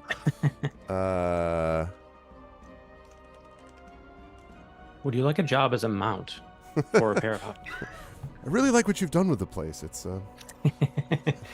Sorry Let's do we something productive with interrupted your life. dinner. Yeah. You guys were going to do a Lady in the Tramp reenactment with this horse's entrails, but Oh. You seem to like your food rare, and I. mm. Okay, so Coriander is first to go. So Coriander, the scenario here is that you are indeed in this clearing. As I say, there are trees there, but they're a little bit of a distance. So if you, I'm not saying you can't do it, you can, but if you're going to try to make it to the tree, you won't make it in a turn. And they clearly are faster than you. So just be aware of that. I'm aware. I'm sorry I'm leaning on this so much. I really did not intend to, but I just keep returning to tree climber. Yeah. Once you get there, that's not a problem. Once you get there. So climbing doesn't cost extra movement, and I have the ability to climb faster than normal. So it is just a matter of getting to exactly the tree. Yep. And I sort of wonder. Light a road flare and throw it. They'll chase out. Well, this is since the. Part of me is hooray! I'm using both my feats in that I got last time for our last session, and stuff. But so clever-handed says starting at 3rd level, you can use the bonus action granted by your cunning action to make a dexterity sleight of hand check or take the use an object action. And so I do think I want her to toss something to them and kind of to aid in her running away. And the thing that I have not written this down on my sheet, but I feel like it would be plausible for Coriander to have a chicken leg somewhere on her person. Do you two have close? I was going to say, do you think Titch? you could have a chicken leg that survived the close proximity to Titch? Is that possible? That's why she has it. That's why she has it. This is what I'm saying. Look, Yeah. It's well, Titch probably wouldn't mind if I had a little ticket, So I think that Coriander is going to kind of very carefully, reach, well, not carefully, just doing this very quickly because she is very quick. Just kind of materialize chicken bone and chicken leg, whatever, piece of chicken. Okay. And toss it how are they? So they have now sort of drawn even with each other. So they're in front of the thicket. I don't know how far, maybe about 20, 25 feet. And they are sort of facing you at an angle. The one that crawled from the thicket on the left side of you, the one that you rode on the right side of you, and sort of angled in towards you. Both clearly hackles raised and the whole bit. Okay. So she would toss that towards them and just try to run to a tree as quickly as possible to climb it. Okay. So. Bacon. Yeah. Okay. You toss that. We'll see what their reaction is on their turn. But chicken tastes better than hobbits. And then just run away. This is a drumstick. Just the best the Shire is offer. Okay. So you are. If we weren't in initiative, she would genuinely be trying to talk to them. But since we got her, No, I get it. Okay, so you do that. We'll see what their reaction is. You head towards the place where there is a tree. It's going to be another turn at least before you can get to one, but you're on your way. Even running full speed. Wait, so just to be clear, this is so there isn't a tree closer than 50 feet? No, in fact, this is called, the term for it on the map is Bonfire Glade, and it's a good size. This, in fact, you think is where much of the fire may have been used in the story you heard, that the Bucklanders came and used it to drive back the trees, and the trees since then have grown somewhat, but there's still a pretty big burned area here, which is where this thicket is, so it's a good size clearing. Yeah. And the whole place, by the way, I should have mentioned this before, smells... it smells foul. It has this sort of almost the scent of the burned fur of the creatures, this whole area, even though this bonfire happened a long, long time ago. So that can't really be, can it? But it's almost as if the trees have avoided this area, it feels like to you. Okay. So you were doing that. While you're doing that, Titch, you are up next. You heard this howling and everything. I assume you're just continuing to book it. Are you doing anything as you go to, like, I don't want to say prepare, but are, like, you yelling over your shoulder some more? Are you, grabbing sticks from the ground, or I don't know. I'm thinking of the incredible end of The Last of the Mohicans film with Daniel Day-Lewis, where literally as he's like taking out enemies on the way to try to get to the bad guy, he's like grabbing rifles and stuff like as he runs, like running up the hill. If you've never seen it, by the way, one of the best chase scenes of all time, like just absolute world-class cinematography and everything else. But anyway, so he's like doing that. So I didn't know if you were doing that or if you're just like, like doing nothing but just running. Titch has his weapons. He's booking it. Okay. His thing is, I've got to get there. I've got what I need. I just need to get there. Okay. I'm going to have you make a dexterity check for me, please, as you do this. You won't trip and fall on your face, but it might slow you down because there's like roots and a bunch of other stuff. In a forest? No. I know. Who would have thought? I feel like a fellowship point could be of use here. 16. Just FYI. Yeah, too late for it now, but keep it in mind. We got 6 of them, so make sure you got them all close to hand. Okay, yeah, you're able to do that. So you were able to essentially double move. You think, Titch, that you can see the sort of lightning ahead of you, which means you think you might break into whatever there's clearly a clearing up ahead that you should be able to break into next turn, you suspect. So, having done all that, that brings us down to Granny. Granny, you are following after Cal. You did the hunting check and everything else. Are you double moving, like basically the same way that Titch just did? What's your thought process as you're going? Yes? Okay. So Yes. I would need you to make a dexterity check as well for me, please. I'll also take acrobatics if you have this. I should have given Titch that option. Yeah, of course. Granny has acrobatics. Sure. That's a 15. Yeah, that's I can enough. see her cartwheeling and grabbing herbs on the way. Yeah. I have this She image goes of her, through like, as she goes, like, smoking her pipe, like, I wonder how. Like, just thinking about Man, that. she's good. She even loads up the pipe and lights it while spinning. Okay, no, she uses her stick to, like, cross over a very parkour of Granny. Same thing, Granny. You think you see the light ahead of you in this clearing, and you might be able to get there possibly next turn. Cal, you are next to go. The creature did not run well. The burnt beasts did not do well in initiative. So, Cal, you were up. Same question to you. Are you stopping and pausing for any reason, or are you basically double moving it the way the others are? Yeah, I mean, I'm among the farthest away. So if I have a bow and arrow and stuff, am I within range now? Would I have to move to be in range? Or? You don't even see it yet. Okay. Yeah. Then I'll just have a move and get the bow at the ready. Okay, so dexterity check, same that I asked for everybody else. Or acrobatics, if you have that.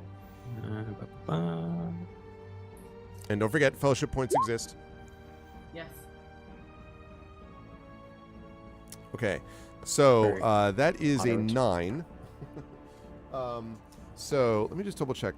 I don't think fellowships are advantage. I think fellowship points give you additional I dice. think they are. I thought we were using them as advantage. It might be as advantage. I have my head a whirl with other systems that I've been planning on as well.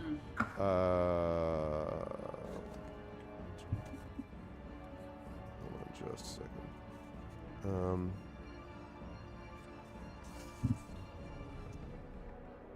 Yes, to gain advantage. Okay. So we'll need to remember that before we make the rolls going forward. So it does not give you dice rolls. Okay. So what this does, Cal, is this means you do stumble a bit, which means that you think it may take you an additional turn to get to the clearing. You can see it, but you don't think you're going to break through this next time. It'll probably be another turn after that, and then you'll be through. Would be your guess. At which point, the beasts go. Now, I'm going to see whether or not the chicken leg has any effect on either one of them. Smells really good. Yeah, no, I'll bet it does. Okay, so one of them bends down to, like, just sniff at it. The other one is, like, just, like, coming after you. It is. Wait, which is which? It I'm is just very the curious. one from the thicket is bending down to sniff. The one that you were riding on is the one that comes after you. Very, very quick question. Sure. Trying to pull in all the stuff that I got this last go around. I actually don't have proficiency in acrobatics. I just use that roll. So you want to add half your proficiency bonus to that? Yeah, I mean, is that enough to get me to not stumble? Tell me kind of first. Well, actually, you can do it anyway, so you might as well. So that means that you'd be looking at a 10, is what we're talking about? Yeah, I think that's so, enough. right? You succeed here for a 10, on a 10. Hey, hooray! Yeah, okay. So yes. Yay. So that actually was Okay. really A useful. cinematic stumble. Yep. And then, But then you like parkour off a A root stumble or that makes something. you go faster for a little while. yeah, You know, one of those. Forward. Yeah, exactly. Okay. So then, yeah, that's good. Good call. That's totally what those are there for. Those skills and things. Okay. One last question of Sure. these skills and the running and stuff. Again, I'm thinking cinematically here more than I am roll-wise and stuff. But if she feels a wolf coming after her, I feel like there will be a point in her running where she will attempt to make a leap to try and get to a tree. That's fair, but you're Just gonna still say- not close enough even for a leap. You're not. Do you know? But 'Cause you can add those extra feats, etc. Could you do a And by tumble literal- and then a leap yeah, up like into it's the like tree? if I add to the this to the this to this, all of this stuff will be super helpful to you probably next turn, but not this turn, Coriander. So To close the distance between her and the tree. yeah, It's no, just- that It's a absolutely. distance jump. Absolutely, and the distance jump will be very useful to you next turn. You're not that close to it. You, as I say, you've kind of rolled, done the chicken leg turn, and are now like booking it to a tree. So Yeah. this stuff is going to be beneficial. It would probably take you an extra turn if you didn't have this stuff. So, Okay. but it is this turn. I think you're not going to be able to escape. Can she leap whatever this anyway thing at the end is. of her turn just to be like, Oh, sort of dramatically can mid-air? leap regardless. Yeah. Yeah. I'm saying it's like she can effectively, and I'm parsing it this way Yes. in a jokey way, but also quite serious. I feel like she can do double jump, like the video game platformer situation where you can just go like and just like Why could you do that? oh, because she can add because her dexterity bonus is so nuts that like if you I just the way Defy distance physics. jumping is one thing, because remember, again, I'm sorry I keep reading this out, but it is so cool and this is the only time I'm going to get to use it, so I'm using it as much as I possibly can. You can add your dexterity modifier to athletics checks you make to climb or jump, and to the distance you cover in feet when you make a running jump. So essentially, if she's making a jump, I don't know what like the standard distance is for like distance that you cover when you're jumping, but she can add 5 feet to that. So instead of like a 10-foot jump, it would be 15. Yes. So I'm just saying, I know you said it's a big clearing, but it's 50 feet in a turn, plus potentially an additional 15 feet. So Right. I'm just putting that out there. I got you. If only I know you the were, wolves are If fast. only you were closer than 85, 65 90 feet, feet? 85 feet. Yeah. What is Coriander's strength modifier? 2. Yeah, okay. And her dex modifier is 5. Yeah, but the dex is not. I mean, the strength is the like the dexterity is the amazing acrobatic climb things and grab stuff. And You're like I jumping say, based on this your is strength. very beneficial to you avoiding a terrible end next turn. but but boy. this turn we don't know. Well, I mean, you're not likely to meet your end this turn unless things go horribly wrong. Right. But we shall Sure. see. So the creature. Funny you should mention leaping though, because Rah. speaking of leaping. Oh no, I gave it a terrible idea. No, it was going to do this anyway. It double jumps. Yeah, exactly. No. I'm also a tree climber. No, Great, yeah. no, that's not what happens. But it does have an ability called Pounce, and so at the very end of its move, and it does move quite fast. At the end of its move, it can then pounce and attack, which is exactly what it's going to do. So, let's see. This is Actually, I think you misread that. I think it's actually Ponce. De Leon, a conquistador who failed, just like this No. Okay. Oh god. That's very funny, but no. Okay, so it is going to make 17. Yeah, that Coriander? hits. Okay. Just got it So again. 17 means that it's going to hit with a bite. And I'm going to tell you what the implications of that are in a second. So first of all, you are going to take another 8 points of damage. It bites in your shoulder. And I need you to make a strength saving throw for me. This would be a good time to use a fellowship point. Yeah, that's what I'm gonna do. I'm now down to 10 hit points for those counting at home. Yep. I am gonna use a fellowship point for a strength saving throw. Yes. Wait a second. Oh, I was wrong. Incidentally, her strength modifier is not 2. Her strength modifier is 0. Okay. Well. I was reading it wrong because athletics. Yeah. So strength saving throw. I hope one of those is a high roll. That's a 12. A 12, sadly, is not enough. You're going to be knocked prone by this. What this means is you're knocked prone, like literally like almost face plant. You're not going to take more damage from that. But what it does is it then, as you're lying on the ground, you hear like directly in your ear. I need you to make a charisma saving throw for me, Coriander. Oh boy.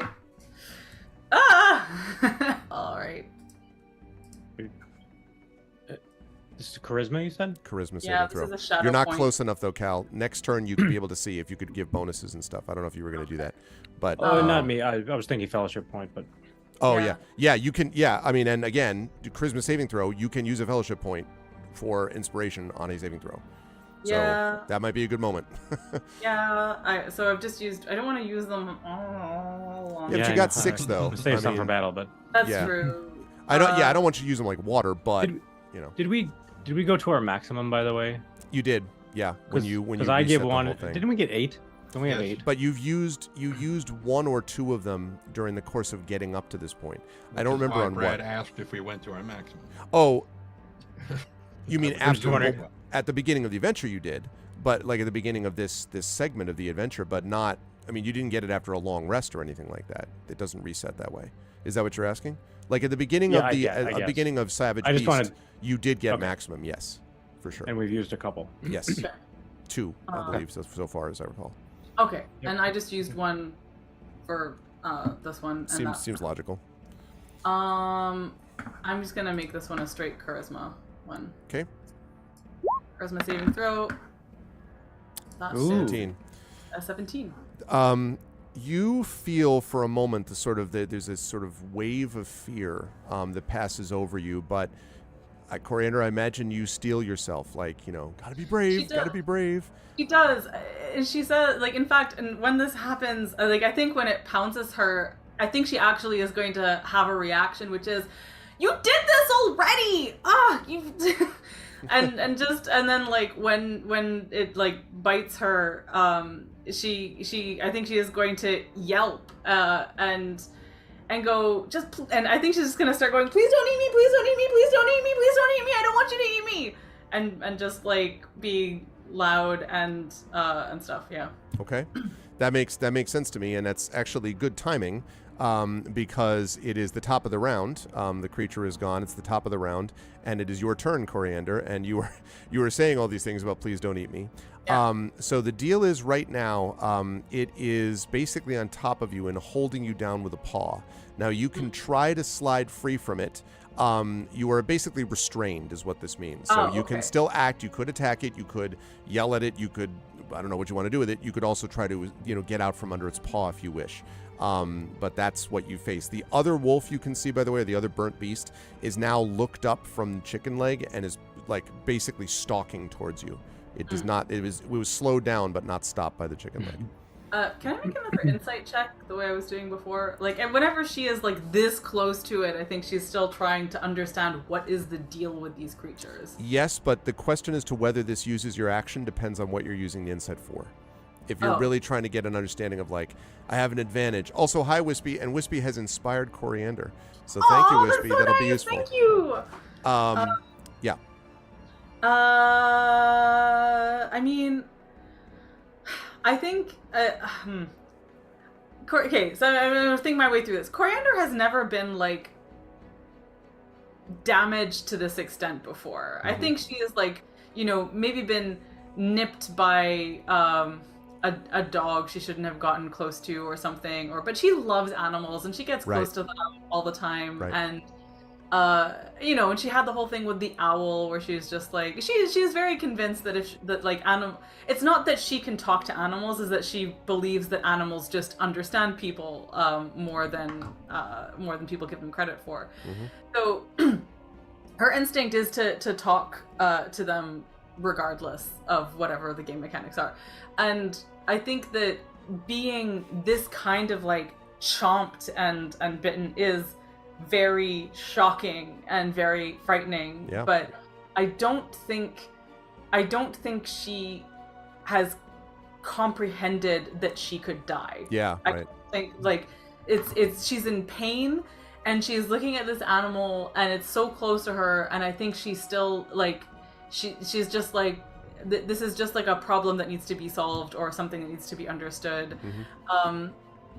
And so I think that is where an insight check is coming from. She wants to just like understand. I don't think it's like I don't think it's a situation of her trying to like roll out from under this creature's paw or something like that. I got you, and that makes sense. Right.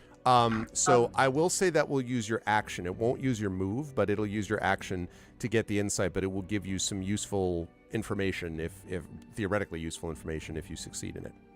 Okay.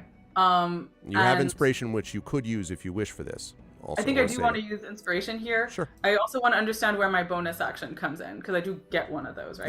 Yep. Yeah, you do. Cool. And yes, as long, it depends on what you're using for it. Bonus action has to be specified. Like you can, sometimes it's like, as a bonus action, the player can climb a tree really fast or something. Like it would say under the specific skill that you're talking about. There's a thing I really want her to do, but So what is it? Or the thing I really want her to do, it's a callback. It's a callback, and therefore I want to do it. I want her to on her person still, because she's got tons of stuff all the time. I just want her to like be able to grab a handful of pepper or dirt or something and go into its face. If she doesn't understand what's going on, like that's the action. I think you can do that as a bonus action. I think that's fair. I think that fits under clever-handed as well. I think so. Okay. Right. So let's have you make the insight, because you're doing the insight first, right? Before you do that. Yes. Okay. Yeah. My insight is it doesn't like dirt in its face. Like would be this. I mean, like she doesn't want to get eaten, and she wants to get away. No, for sure. No. So, Listen, I don't. So. Okay, so she is going to do using inspiration. Thank you so much. Wait, who gave the inspiration? Wispy Song did. Who was Wispy Song? Wispy Song, who did our D&D with viewers over the weekend. Which is that's awesome. Wispy Song, I wish to thank you for your gift of inspiration. I really hope that it gives me something here. Insight. Here we go. Inshallah. That's 19. Yay, Wispy. Thank you. Yes. As this thing is above you and sort of like lowers its great head to kind of stare at you, one drop of saliva lands just past your face, like slightly, and kiss. Yeah, exactly. In her open wound, no doubt. Yeah. Yeah, exactly. Now you're rabid. Yeah. Take 75. No. Oh, boy. Just kidding. I'm just kidding. No. That doesn't happen. But it does look at you, and there is that drop of saliva that sort of lands disturbingly. And as you look up at it, there is just a moment where you see again, this time see the red light in its eyes flicker. And for a moment, just a moment, it looks as if you're looking at the brown-eyed face of a dog, like Fireworks, say, or something like that, since you were talking about, callbacks. Something like that, right? Just for a moment, and then, then the eyes, become this sort of otherworldly, fiery red again. But there was a moment there where it's sort of the slavering and the kind of stopped for a second, and then resumed. Okay. So that's the insight. Now, you still want to do the bonus action of the chuck the dirt up and then bail, like attempt to Yes. bail? Okay. Very So much. as a bonus action, what we're going to do is we're going to say that this is I'm going to say let's make this a dexterity, basically a basic attack using dexterity. Normally you wouldn't be able to do this as a bonus action, but I Well, think it's this is appropriate in actually this so. context. I'll just read out clever-handed again. So it's starting at 3rd level. You use the bonus action granted by your cunning action to make a dexterity sleight of hand check, or take the use an object action. I feel like it could be either of those. She's not trying to damage it. She's just trying to distract it so it lifts its paw and she can get away. Yeah, I get that. I don't think I can call this use an object or something like that. I think it's still an attack with it's not, you're not going to be hurting it, but I still think it would be an attack what you're doing with dexterity. Okay. And we're using it, we're sort of slightly shoehorning it a bit, but whatever, I'm the lore master, I can do what I want. I'm slightly shoehorning it. So that we can kind of fit those two things together. So I want you to make a basic attack, which will include your dexterity bonus and your proficiency bonus because of clever-handed. Okay. So dex bonus and proficiency. Yeah. So I guess it's equivalent to sleight of hand. That's fine then. But that's the way things are working as you chuck this dirt up into it. Yeah. Yeah. That's kind of what Trent did before with one of the checks. I don't remember which. And I'm going to. I'm just gonna. Okay, I'm gonna do this straight. But first, before she does, when the eye flicker thing happens, she kind of blinks and she goes, "Puppy," and just like, and then she's gonna go sleight of hand. Okay. That would be funny if they both shrink down to these like firework size. If it's actually firework. Like that's 24. It was turned this way once you put pepper in its eyes. And no, oh my god! I was responsible. Around. Oh no. Yeah. No. So I think what she's done is she just like grabs some earth and goes. And, yes, that works. So that means that you are able, and it does indeed like sneeze and sort of growl and pulls its paw if you long enough for you to spin. So basically like, roll out from underneath, get to your feet. You will be able to get close enough that you'll be able to leap for the tree at the next turn. And that otherwise you would have taken an extra turn because you were knocked prone. So you'll be able to do that for next turn by doing all that. So this was a very good thing. You also disengaged from it while doing this without provoking an opportunity attack because it was dealing with dirt. So all that was good. You're not quite to the tree, but you will clearly be there next turn without a question. She runs there. As she's running, she's going, "Sorry, I'm sorry." It's like, roar! Like the fire increases. No, it's you did there clearly what you had to do. Titch, you hear a kind of a growling and roaring suddenly, clearly overshadowing the neighing, and of course you hear something shouting, I'm sorry, someone shouting. It sounds like a lot like Coriander. And it's your turn, Titch. You can get to the clearing now if you like basically break through. So you're like, roar! Like, do you Brad Pitt in Troy it, like with the spear, like come up, with the sort of the flying attack type of thing? Or how far away is with branches sticking out of his like exactly. Stuff. You're not close enough. So here's the deal: because you're going to have to double move to get into the clearing, it means you're now in it, like say 5 feet past it. And what you see is Coriander, who's running for a tree and is fairly close now. You can see one of these burnt beasts, which is kind of like shaking its head as if trying to clear its eyes. And behind it, you see another one, just like it, but without dirt. You're like, oh, there are 2 of them that are now running towards, basically is, running straight for Coriander. Neither one of the burnt beasts seem to have noticed you as of yet. So you can't like do a regular. If you had a bonus action, you could do that. You could obviously yell as well. I mean, you could do any of those things. Well, let me see. Yeah, I can do a thing. I'm going to, for a moment, there's like the mathematical formula flying around, but it's a memory of the fence, or the gate. Yep. And he kind of pulls his spear up and is thinking about, cold iron, and looks at the spearhead. And I'm going to use my ability Bright Blade. Ooh. which, as a bonus action, I can imbue my melee weapon that I'm holding with my bravery for 1 minute. You can add your charisma modifier to the attack rolls made with that weapon with a minimum bonus 1 for the duration of the effort. When I hit a creature, the next attack roll made by someone against that creature has advantage. So basically I am, thinking that cold iron will probably have some effect, and through that kind of enchanting the iron head on my spear. Okay. That's and you do that, and also you get the impression that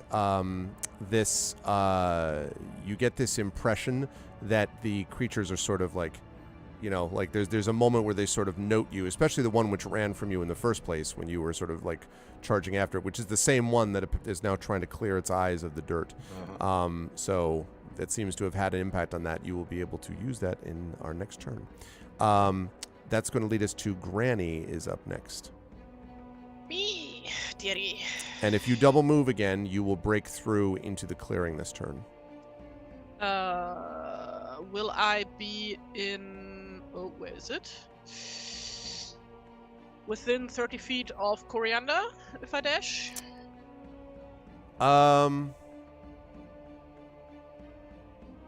Probably. Probably. Is that a yes? yes? I'd say Okay. yes.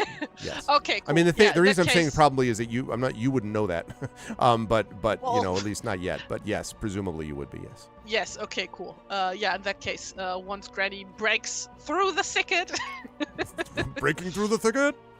Yep. breaking through the thicket, she stands there panting and like disheveled and the panic in her eyes, and lets out a tirade of curses about the situation. The kind of words where Coriander would have never thought that her granny would ever say such things. And with that, she gives Coriander a lore die.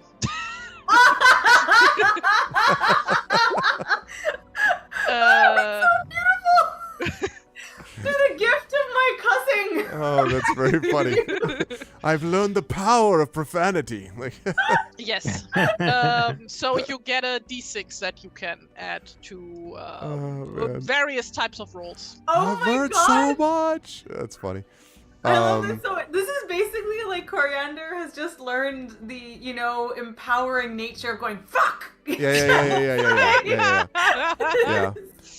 My dad always used to say when I was a kid, he was just like, you could use another word, like say blast it. And I'm like, it just doesn't have the same, and I I very seldom use profanity myself, but like when I do, it's because I'm really ticked off about something or whatever. Sometimes things do not actually, blast it doesn't do. I would love for there to be some kind of bardic mechanic that is like gain +2 to something by cussing specifically. Yeah, there's not. There's cutting. There's cutting words. There's vicious mockery. Vicious mockery. Vicious mockery does do stuff like that. But specifically, Tirade of curses. Actually, is a special ability that Mort has in Planescape Torment. I love it. I just like the idea that you can cuss right. and give yourself more power. That's true. It's true. It would be a college of assholes. College of sailors. All right, good stuff, Granny. That's going to lead us to Cal. And Cal, you have not reached the clearing, but if you double move, you can reach it. Yeah. Break through. I do. So a second later, you break through, and after hearing someone is cursing some what is this language? And then you get through, and you see Coriander with her eyes wide, and Granny panting, and these two burnt creatures that are sort of staring. Now you can do a bonus action if you have one, Cal. Otherwise, they are up next. Can Coriander see them? She's not in the tree yet. I would think that Coriander probably would have. Would definitely have seen Granny because would have heard Granny saying that, and so would have been like, "What?" Yeah. So might have seen Titch because Granny and Titch came out of the same area. So yeah, probably. I guess so. Cool. I do like the idea, by the way, that even though Cal is faster than Granny. She outstripped him to the area. Yeah, exactly. Try to Right. save Coriander. Yeah. Yep. Power. So if no bonus action on that, Cal, then is there? Yeah, I don't think I really have anything to do beyond just preparing Okay. for like an aim strike or something. So then the creatures themselves are there. All right. One of the creatures, seeing you, one of the creatures is going to charge. The one that seems not dealing with dirt is going to charge directly at Titch of the Mighty Spear, as I suppose they call them, and so is going to attempt to leap upon you using that same pounce attack that was just used on Coriander. So, however, I don't think that's going to hit. That is a... Sorry, I lost my stats for a minute. That's a 10. That's not going to hit, right? Nope. Okay, so you ward it off. It misses you with a pounce, but because it is next to you, I need you to make a charisma saving throw for me, Titch, please. Remember your fellowship points. Our thing. Oh, phew. As it turned out. Okay. Yeah, that's enough. You feel that wave of fear go over you, but then sort of dissipate as you're staring at it with this kind of almost not glowing spearhead, but you know what I'm saying. Like it Right. has that kind of that feel to it. He's sort of like, bring your pretty fit. No, he's like, bring your pretty face to my. Nobody would ever say anything like that. And You will pay the ultimate penalty. Okay. Yeah. All right. Then the other one, having sort of cleared its head of dirt, is going to attempt to pounce once again on Coriander. It has gotten the taste of Coriander's blood, apparently. Oh no. That is a not natural 20. Well, that will hit. Okay. This is ridiculous. Yeah, it's like very focused on you. Let's see. That's that. Okay. So. And did it have disadvantage from the dirt or something? Well, no. I mean, listen. This is the only reason that you're. It would have been much worse. It would have been doing this at advantage if you weren't. If you were still under its paw. Oh boy. Okay. Fair enough. So you were going to take 7 points of damage This as is it hits no you bueno. again. All right. And I need that strength saving throw again as it tries to knock you down again. Luckily, I have a lore die. Which You do, I can and you could add- mix that with fellowship saving point if you wish. Not saving point. Okay. Saving point. Use a saving So- point. They end up being saving points, There's no. typically. Yeah. Okay. Wait. It's up to you. You don't have to. I'm just There's saying. no way that's- to use the lore die to like add it to my armor class, is there? No. This would be on a saving throw because it says Okay. ability check, attack roll, or saving throw. Okay, fair enough. Okay. That would have been cool. Been like, Yeah. this is the It would have power been. of nothing I got. I am not hit by you, but no, it doesn't work that way. Okay. So wow. So okay. I'm so sorry. Did you say it was 7 points of damage? It's 7 points of damage, and then you have to make this strength saving throw, which you can do. Well, actually, you used your inspiration from Yes. Wispy, right? So then Yeah. you could use a fellowship point to get inspiration on the saving throw if you wish. All right, and we And don't how forget many? your 5 now. lore die. No, I- yeah, no, and no, the lore die I- you can add to it regardless whether you do the fellowship point or not. Can I roll the lore die first? Can't do that. No, you have to add it after you see the result, but Okay. before I tell you if it succeeds or fails. Okay. Yeah. Okay. I will use the fellowship point because just out of She's in sheer trouble. annoyance at having been pounced again. Yep. Mhm. So here we go. So that Good is- thing. well, yeah. Okay. So Well, that's I'm- a 6 plus. Right, I Well, was just wait. gonna say, here's the lore die. What lore die is it? Is it a D6, Tori? D6. Is it D6? Okay.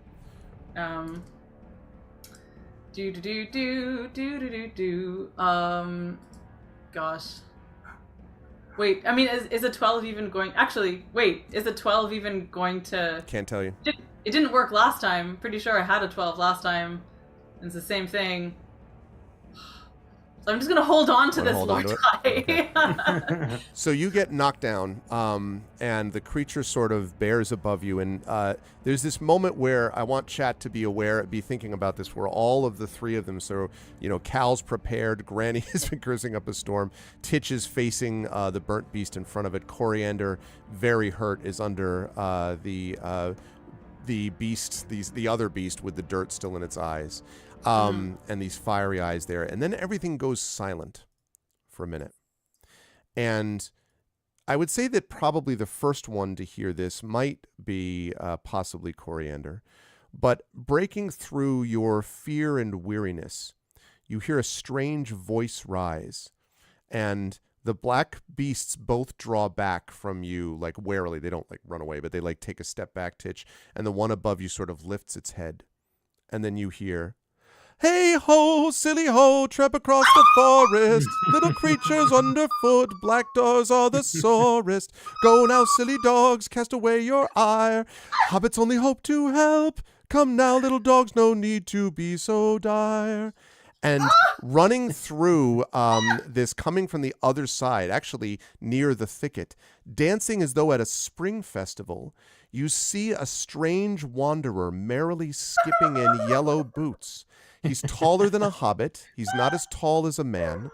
His face spots a careful smile, and he sweeps off his great floppy hat with a bow to you, and then again to the two beasts. And rising again, replacing his hat and straightening his blue jacket, he says, "Hey ho, tramp across the forest, silly dogs. Why you be here? Why you being a sweet? Why you be here? Why you be biting? You should not be here. You should not be fighting. You should be dancing along in your way. You should not be here on this day." And the beasts just, like, literally just step back, step back, step back, step back. And this, whatever the heck this is, runs forward and steps forward and steps forward. And then the burnt beasts turn and just book it. And they leap into the thicket. And the man seems to take absolutely no notice at all to them. And instead he bends down to you, Coriander, and he says, very quietly, he says, "Now, young hobbit, don't you be a-fading. Time is coming, your time is still not waiting. You should be here with the rest of us now. Let the sun shine down, hear my voice now." You heal 20 hit points. What? Coriander's 20? eyes are just the biggest and roundest they have ever been, and I was just looking at this person who obviously, whomst among us could possibly say who this is. What a mystery of who this could be. But anyway, she's just completely like anime star eyes, just twinkling as she looks up at this mysterious person. So I was gonna go. As you're doing that, he turns to the other three of you and he says, "Now, what you be doing here in the forest? You are far away, I think, from Shire lands here. Old Tom doesn't have time to rescue halflings all the time, at least not all at once. Although a personal friend of mine came and told me you might need some help. He said I was the one who could help you. It is a good thing you have a careful hobbit like Bilbo. Otherwise, Tom might not have known or seen you." And it occurs to you that none of you had seen Bilbo around. You didn't know what Bilbo had done. Apparently, Bilbo was active. He says, "I am Tom Bombadillo of the fine hearth and the willow. And I am long far from my home, but I heard about this, and wherever you should roam, you should not be here with these creatures around." And he looks over to the thicket, and he says, "A sad tale these, a sad tale for both of them. These, are not always what they seem. These were once hounds owned by a lord of men." And he sort of draws you back a little bit to the edge of the clearing. And he says, I'm going to shoot him in the throat. Initiative.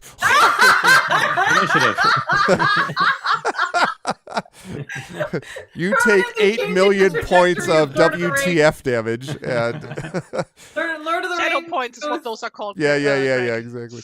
Oh God. No rescue for hobbits in He Lord of the says, Rings. he says, he suddenly goes full metal. You are not a... No, he doesn't do that. He says, there was a lord of men who resided long ago in a tower of stone. It rose among the hills which are now known as the Barrow Downs. Yes, the creatures and kings, the dead bones and wights that wander in the moonlight, them over there in the hills beyond the old forest. There was a terrible war, a war that ended all other wars, or so they thought.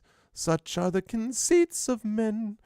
And the Lord perished among the flames, and his faithful hounds with them.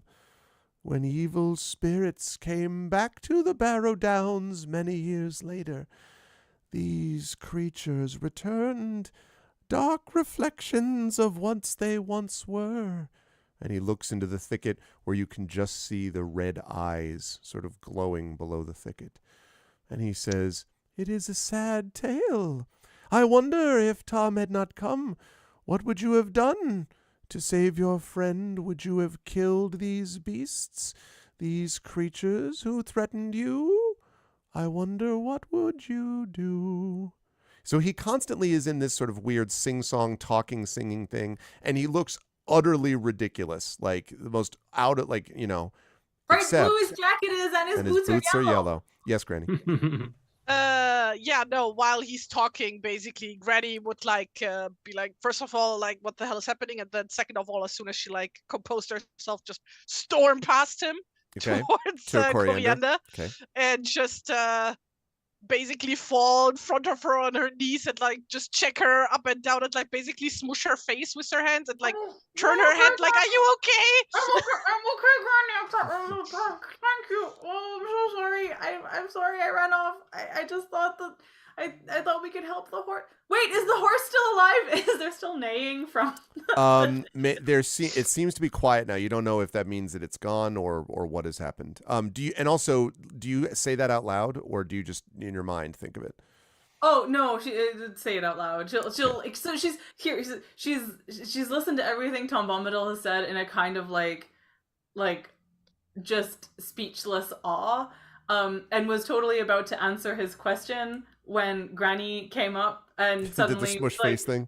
Smush face like a fucking Granny, and so she wants to like reassure Granny, and she is basically fine. She's got like, you know, she's still covered in her own blood, probably. But she's like, no, it's okay. He helped. He did magic. Did you do magic?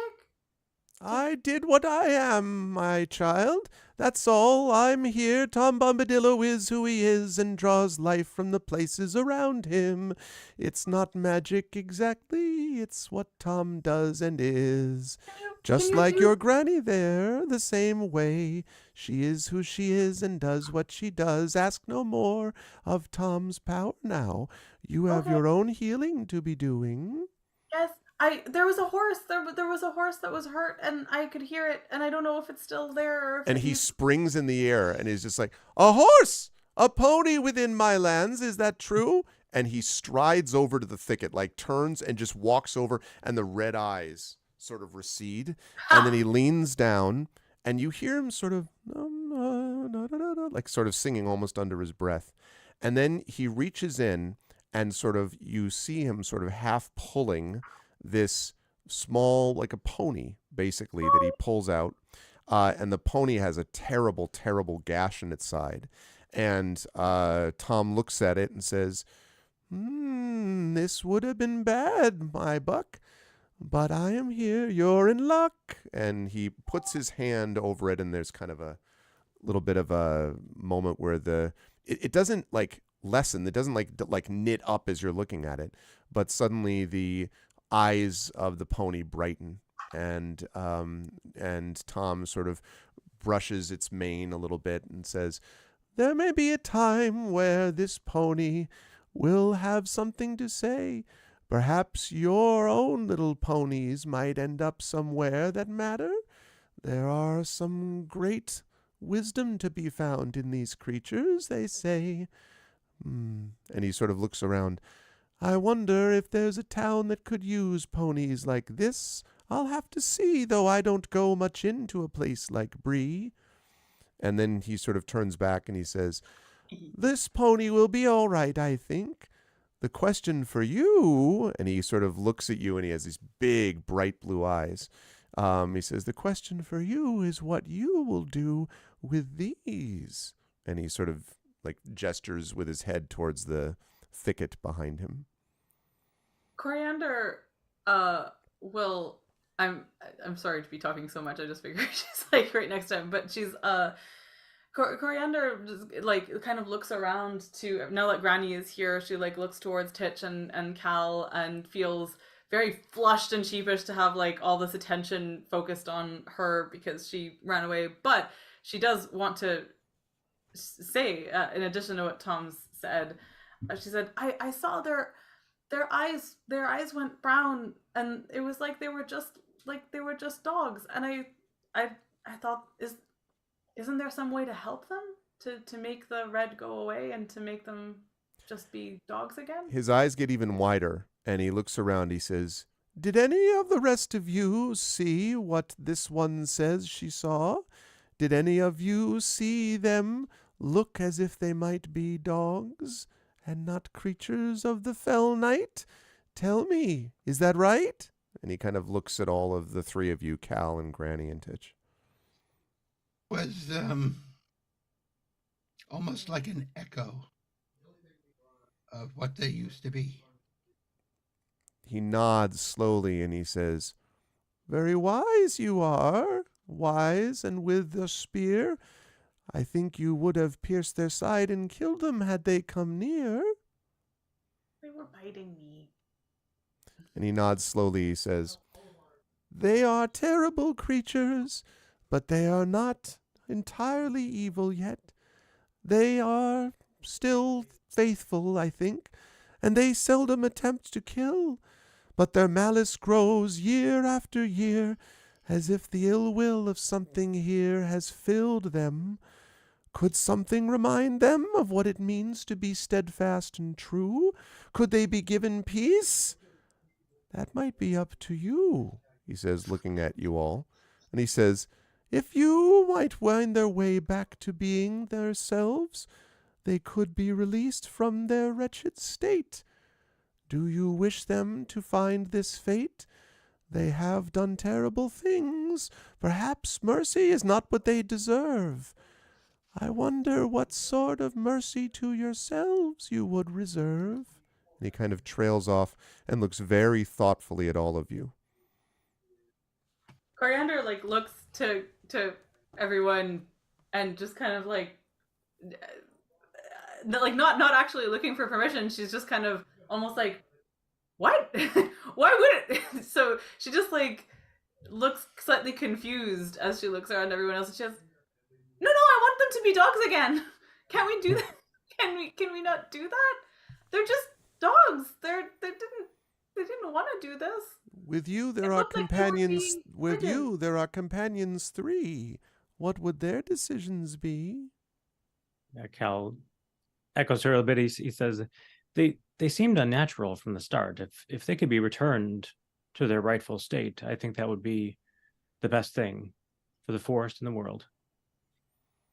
And he pauses and he looks at Granny and he says, you have seen more than one winter here. You have seen what these creatures could do. Monstrous creatures could be dangerous, I fear. What would you choose?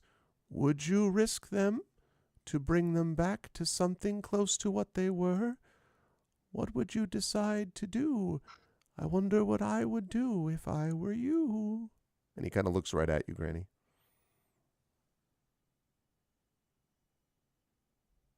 I think you're muted. Yes, you are. I cannot hear you from so far. Yes, I think it's quite difficult. Usually I would try to study them further to see if they can be saved in the first place. But as I earlier told my dear little Coriander here, and she like slaps her on the back a little bit too hard. She's kind of mad. Some creatures are beyond saving, and in that case, putting them out of their misery is just the greater grace you can give them. And so does that mean are you advocating for them to try to be returned or to kill them? Coriander looks at her with like giant eyes. Are they puppy dog eyes? Are they puppy dog it's eyes? not working on Granny right now. But despite Granny will that, deal with you later. They're laden with tears that have not fallen. Just big wibbly yes, eyes. Of course. The biggest anime eyes. You can see it in chat. Drawn by a certain person here. For now, I would say we should try keeping them alive, but I'm not putting it off the table to put them out. Okay. And then he finally turns to Titch and he says, "You said they were an echo of what they were. Should they be brought back? Could they be something more than just a filthy cur? I wonder what you would choose or do. I wonder what would happen if I were you." And he kind of pauses and looks. Titch has been still holding his spear at the ready, and he looks at the spearhead, which is still glinting with something unusual that none of his weapons have ever had before, and he just kind of looks from the spear tip to like his eyes just the parallax opens a little bit to look past the spear tip and see them, and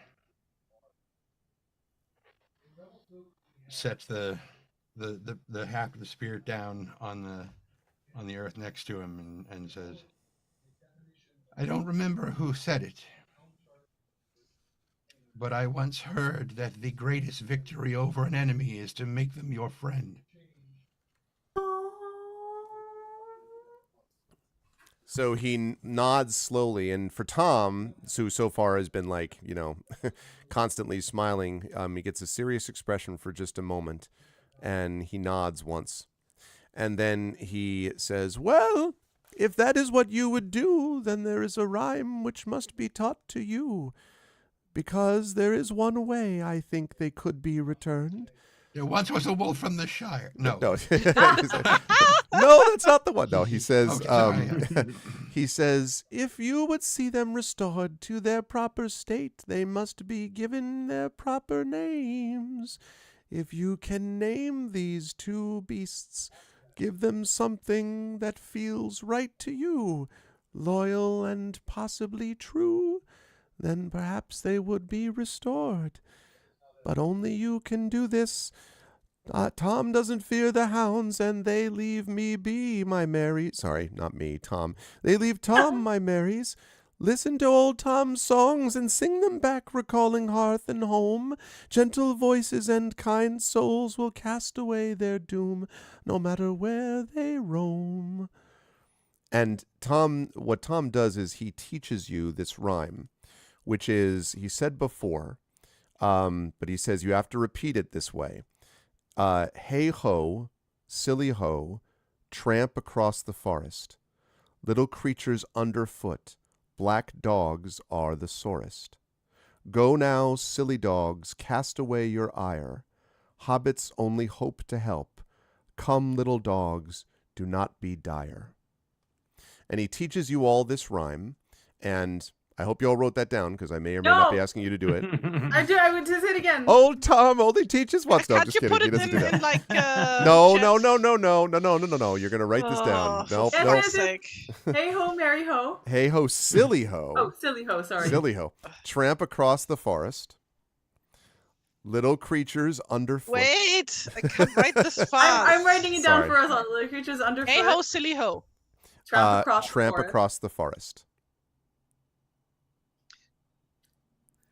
This is they're like doing Tom at like 0.5 speed on YouTube. They're just like, Little creatures on. Okay. I'm not full duplex. I can either listen or type. So No, I got Yeah. you. So let me know when you folks are good with forest. Yeah. You got that? Tramp across the forest. All right. Second line is little creatures underfoot, comma, black dogs are the sorest.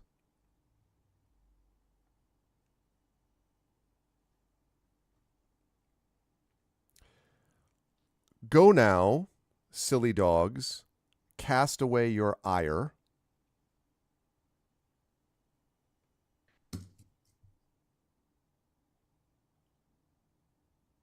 Cast away your ire. Yes. Hobbits only hope to help.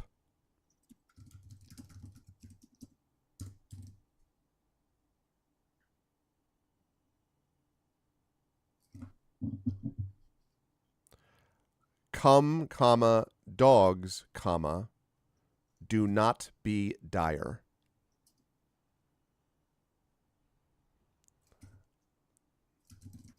Oh, interesting, Triffid. Are these the future Trusty and True or Grip and Fang? I'm like having dark flashbacks to like me in elementary school. Because of like ADHD type reasons. I like during what are these called in English? When like the teacher like for a test repeats a text to you and you have to write it down and then they check for spelling and accuracy and stuff. Oh. Grade based on that. Yeah, I know. torture. Yeah, torture. Torture, yes, Yeah, indeed. exactly. Yeah, torture. Yeah, Yeah, because I was like constantly getting flat Fs for those. Oh. That's when they started to like suspect stuff. Mm. And but then thanks to the results, which I falsely was diagnosed for with dyslexia, these did not get to be graded anymore for me. Ah, okay. That was nice. Yeah, that's good. Come, comma, only dogs. I put it in the chat. Okay, thank you. Yeah. But I also, forgive me for caring about scansion. I I wish that the last line was like had just at least one contraction in it. Like, oh, now silly dogs cast away our hobbits only hope to help. Come dogs. Oh yes, you're right. You're quite right. Yeah. I already adjusted this for scansion in it like 3 times. So you're in the book. Yes. Come dogs don't be dire would be better. Yeah. You're or right. be not dire. Or be not come dogs be. Yeah, I thought about that, but I don't actually think that's Tom. I think don't be dire is more likely. Yeah, it's got the more of the sprung rhythm thing going on. So, Tom, though this is not like only dogs, only fans. No, what do you I mean, listen, all right. Wow. That's like, an amazing intersection of interests here. Joke I might have expected from Trent, but I was not necessarily, like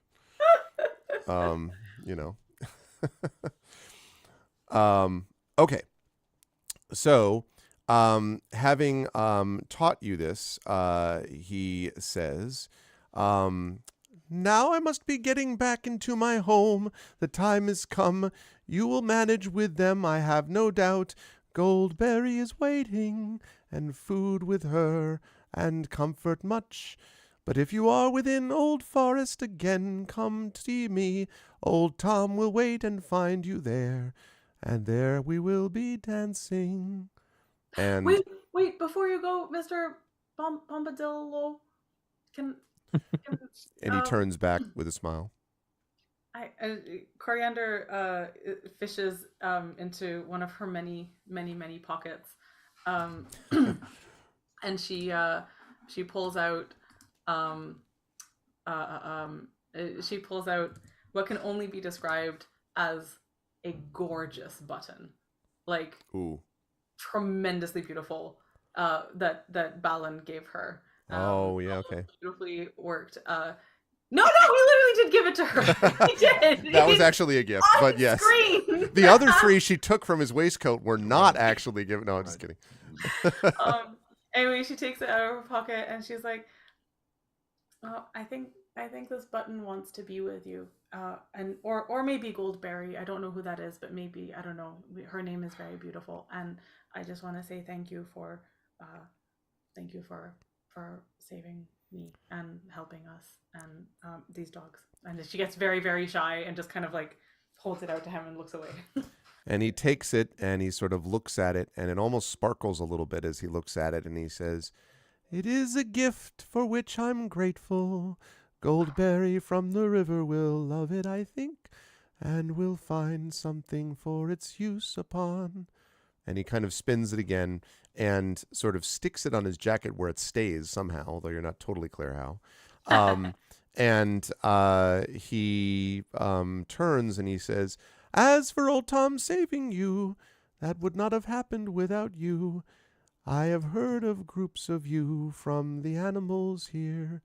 You were kind to an owl friend of mine, and that is why I knew when you were near, along with Bilbo, of course." Oops. And he smiles and nods. Bright red. And he says, bright red. and then turns. He says, "Except for Granny who threw a rock." No, he just doesn't say that. He doesn't say that. God damn it. Somewhere in the distance you hear, "Whoo." No, I'm just kidding. That doesn't happen.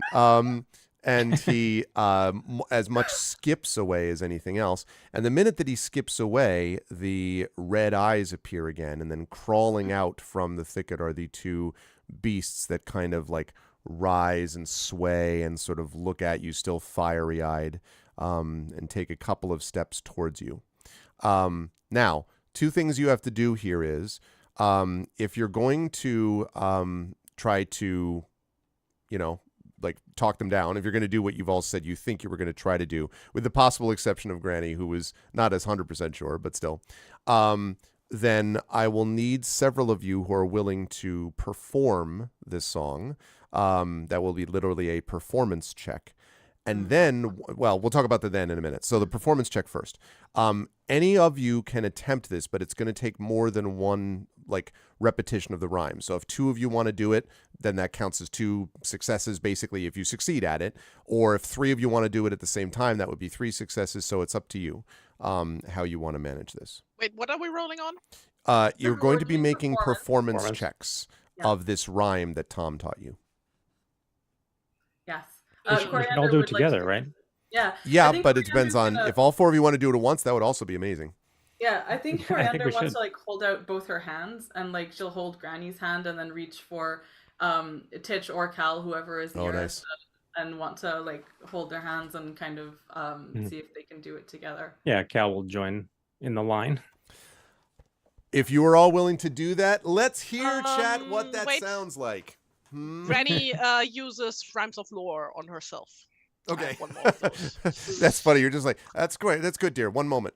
Also, I Settle Dude, down, is dear. Rhymes of Lore you cursing to yourself, though, before you start No. singing? The I know. I'm just cursing joking. was like a I'm special joking. thing. I know. Oh yeah, I know. I haven't used my lore die. That's Oh my also, as part of this, but also I want to say, because I know this is Zoom and therefore we're out of sync. There are 4 lines and there are 4 of us, so I think if we each took a line, Oh, that also might works. be Sure. a better Okay. audio I'll take that. experience, perhaps. I'll take that. And, So first Amal, then Brad, then me, and then Tren, like in the picture order. I like that on idea. stream. Yeah. okay. and just to like get all our ducks in a row before we start this, I think so. I've got the lore die. I think. Oh, I'm getting a beautiful decaf coming in from off screen. Thank you, mystery person who brought this incredible item to me. Oh wow. Oh god, it's dripping. Yes. I feel like this would be appropriate to use a fellowship point for if somebody else wants to use that. Because are we making all separate performance? All checks? separate performance checks, yes. And you need a certain number of successes. And yeah, each line that you read, you could use a fellowship point for this, if you wish. So how many points do we have left? 4. Oh yeah, that everybody gets one, Appropriately. right? What else are we gonna use these for That feels now? pretty appropriate. Okay. Yeah. All right, Amel. So this is advantage, or what does it do? That means it would be at advantage. That's right. So you're Okay. doing this performance check at advantage, starting with Coriander, assuming you're all on board with this. Yes. So should we do the reading first, or should we roll first? Do the reading first. Okay. Oh, but like if we roll first, then and we fuck our rolls up, then we can also fuck the. We're not rolls fucking on anything purpose. up. I'm just saying, we're just gonna do this. You're gonna do the roll after each line. So Coriander, you do your line first, and then do the roll. Okay. All right. I'm gonna cue it up. Here we go. This is performance. So Coriander is holding Granny's hand and Titch's hand, and kind of looking from one to them, and goes, clears her throat and looks towards the woods and the red eyes that are emerging from there. And she goes, "Hey ho, silly ho, tramp across the forest." Performance check, please. Wow. Oh, that was not very well. I'm gonna roll that lore die. I was gonna say there's a lore die. D6. Here. D6. Well, okay. Oh well, boy. That's a 9. She's scared. And, well, she's not scared. She's actually just clearing her throat. Right. All right. We'll talk about successes or failures at the end. We'll go through it first. Okay, Cal. You're up next. And and by the way, if anyone doesn't want to sing, they can just recite it. That's fine. It's up to you. Good. Cal, make sure to look at both of the hounds as he goes. Little creatures underfoot, black dogs are the sorest. Performance check, please. Performance. That's much better. That's an 18. Okay. That's an 18, a 9, 19 with my extra little bonus. Okay. All right. Noted. Granny, you're up next. Go now, silly dogs, cast away your ire.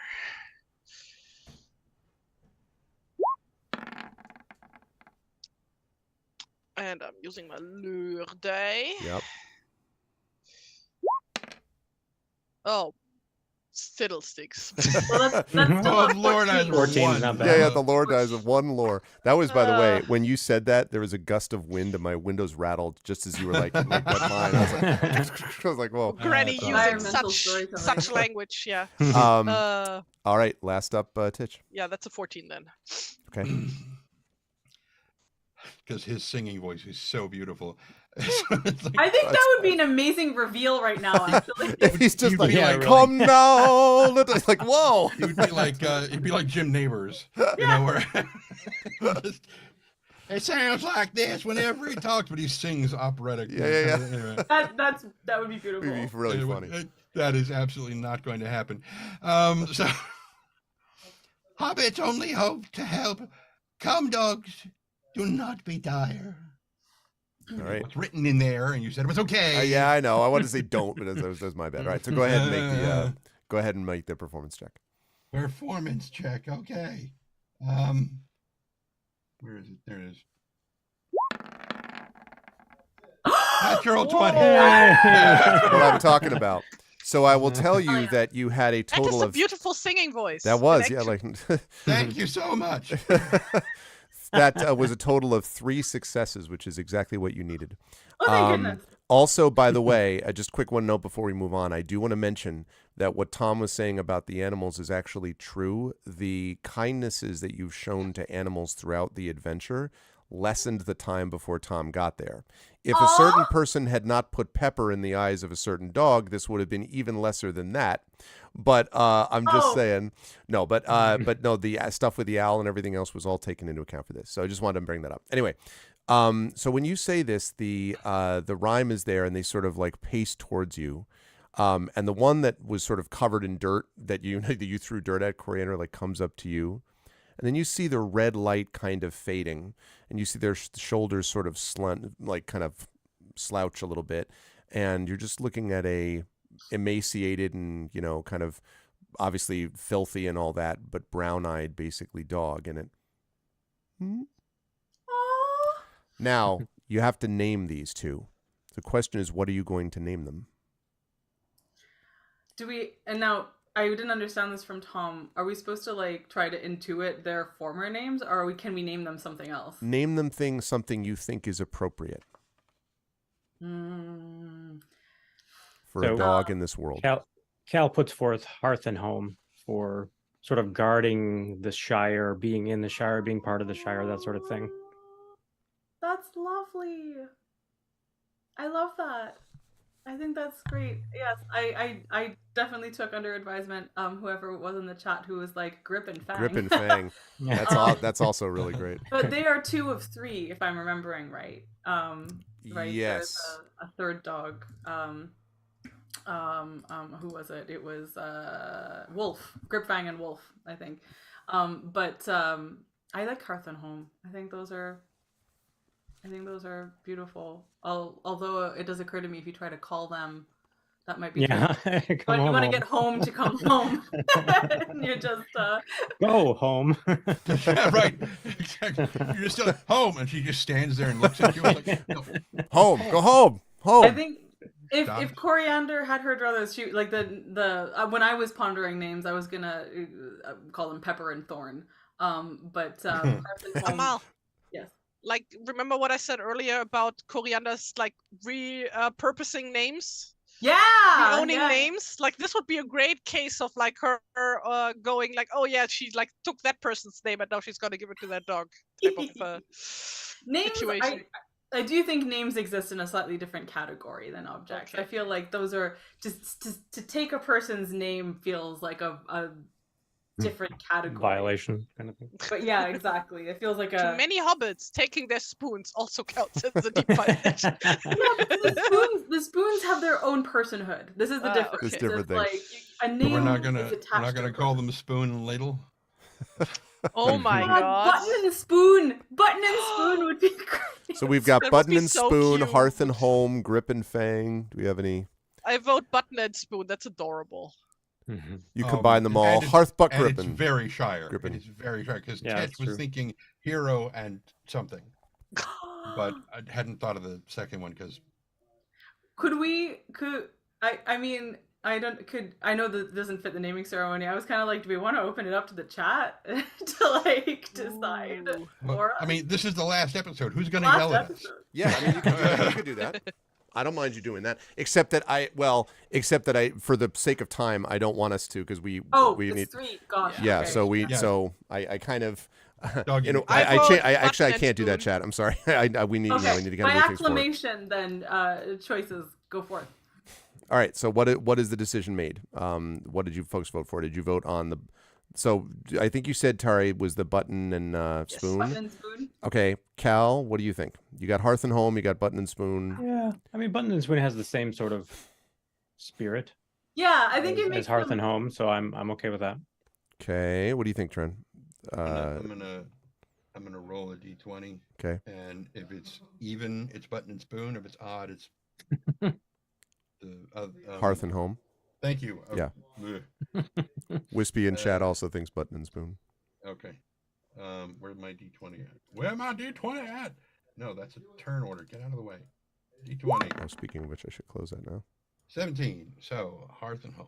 Hearth and Home. Okay, so we have Hearth and Home. We have Button and Spoon. Coriander and sorry, Cal. You said Button and Spoon was what you said as well. Yeah. So Button and Spoon, okay. Hearth and Home, Button and Spoon. So Coriander, you can either tie this up, or you can. Or you could mess this up. One of them. In which I case think it goes to the default Bob or the other brother Bob. No, this No, doesn't I do that. think Oh. I think in the interest of wrapping, I think Button and Spoon Okay. sound great, and I think that's adorable.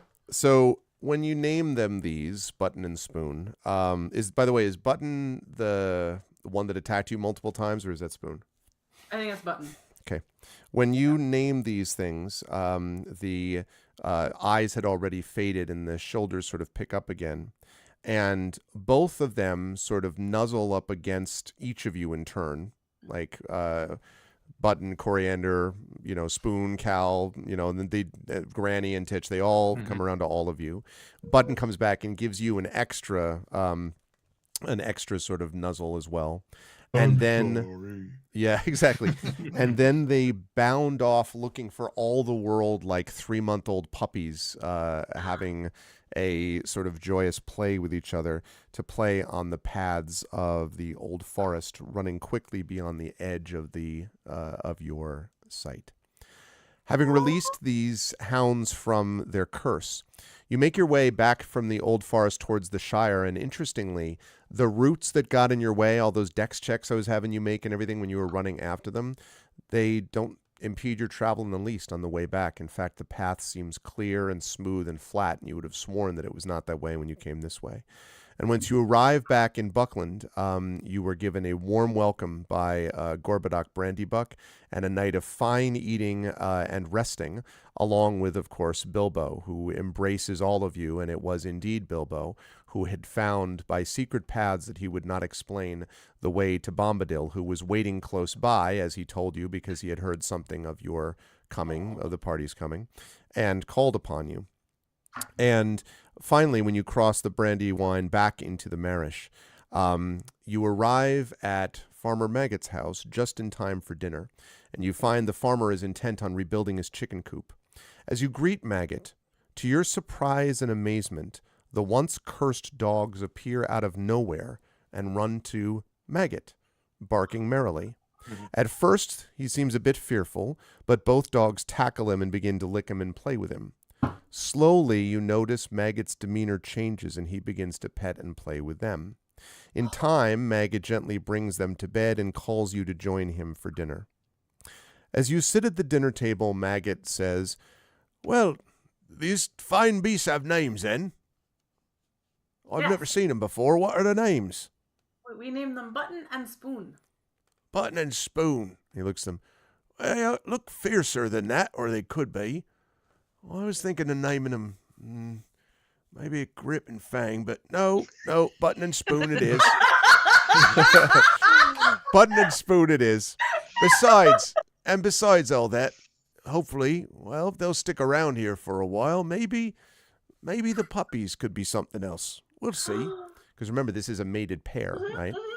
And he says, as you sort of recount what happens in the old forest, you realize that the friendliness of these two dogs towards Maggot seems interesting. And assuming, do you tell Maggot about Tom as well, or not? That's up to you. I'm just asking if you do. Coriander wouldn't, but she won't tell anyone not to. It's just like she feels very shy about the whole thing. Granny wouldn't either. What do you think, Titch? Or Or Cal? Well, go ahead, and Cal. Titch has got his mouth full of chicken. It's awesome chicken, by the way.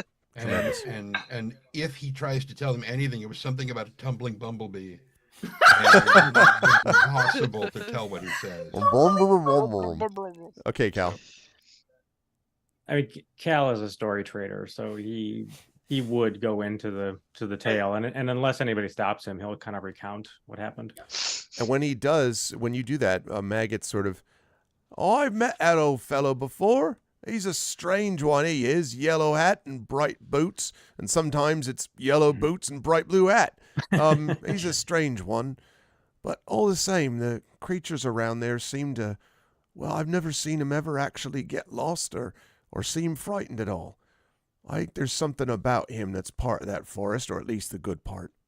And he looks down at the dogs who are now both slumbering with their heads between their paws, and he says, "I wasn't one to keep beasts around, but these ones seem rather fond, and I might make some fine breeding stock down the line. I could use some help around here in the farm, too. They'd be protectors in the family, and, well, I hate to see anything. They haven't eaten well, and that's right enough. There's people who are hungry, and they definitely need food." And his eyes flicker for a moment over Titch with like 3 plates of like roast chicken sort of stacked up, and he's like 2 separate drumsticks sticking out of his mouth at different angles. And he says, "Thank you for everything you've done for all of us. I feel better than I have in many a year, actually. And I'd say that most of the people around here that feel the same way. If you ever need anything, you have nothing to do but come ask. And I'll remember this. Maybe in the future there's people come by I can try to pass along the favor and do them something good as well. I'm grateful, though."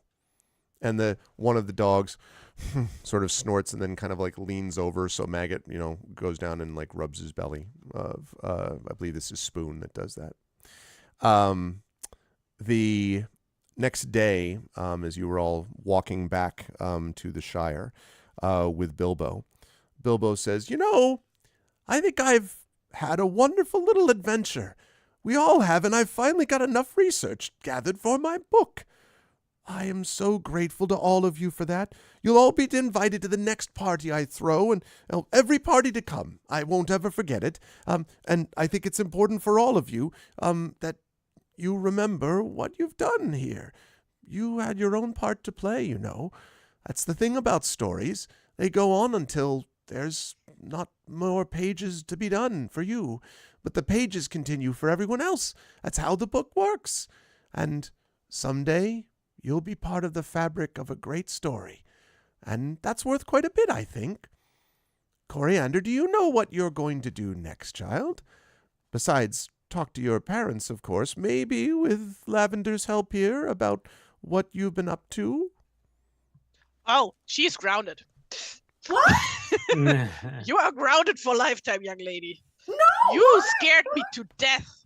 I said I was sorry. I said I was sorry. I just we had to help there was well, maybe I won't be grounded.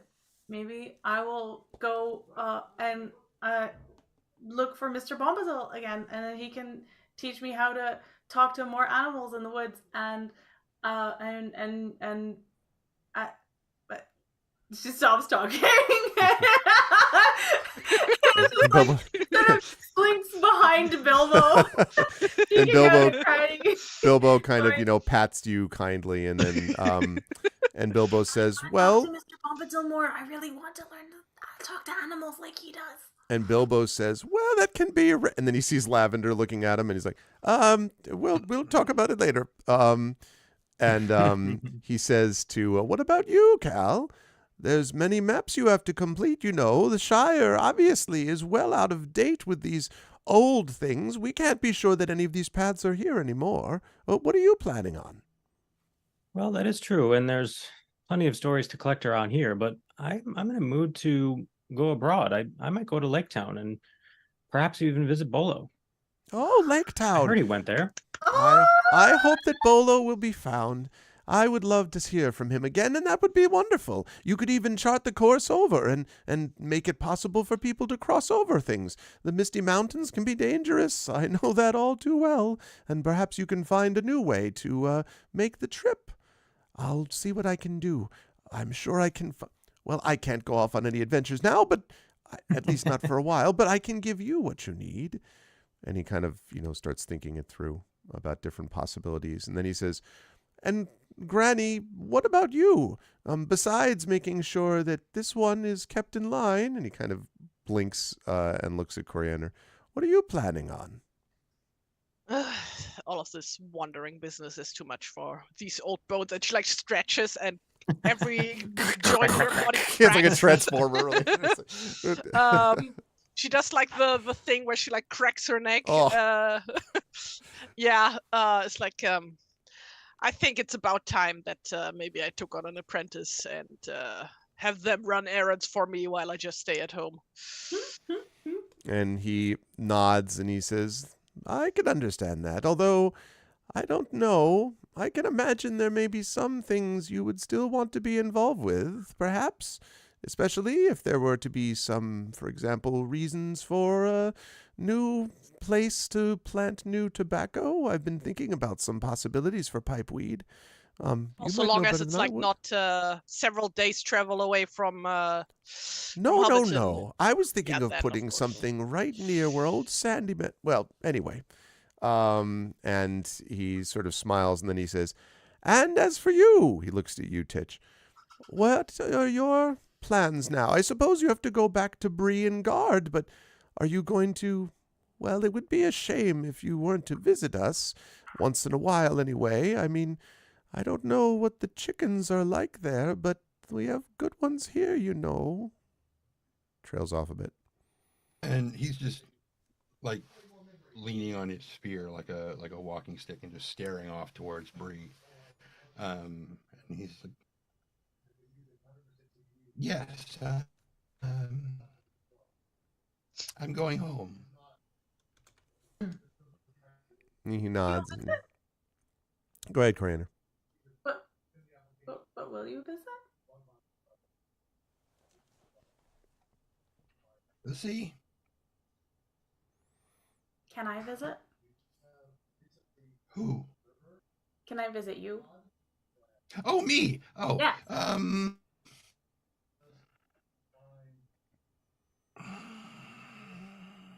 I'd give her a chicken. What good would giving her a chicken do? If it was delicious. Keep her Bribe here. Uncle Bilbo, I think that Titch is enough of my friend that he will want me to come visit without being bribed with chickens. Probably. Oh, it's a bribe for me. Oh, I see. Okay. He's so honest, he can't even recognize a bribe when it's being offered to him. I think that speaks very well of him. She's still extremely, like, big-eyed and just kind of waiting. She's gonna wait as long as the day. 2 holidays a year. Out of all of the holidays, or just or just total? Like, can I visit any time I want, and also on 2 holidays, or only on 2 holidays? Can visit only on 2 separate holidays. That's it? That's all you want to see me? And he doesn't really say anything else. He's still just staring off towards home. Oh. Okay. Preferably not during the rainy season. Okay. I'll try. She's 100% gonna just keep visiting whenever she. Yeah. I know. I figured as much. I figured as much.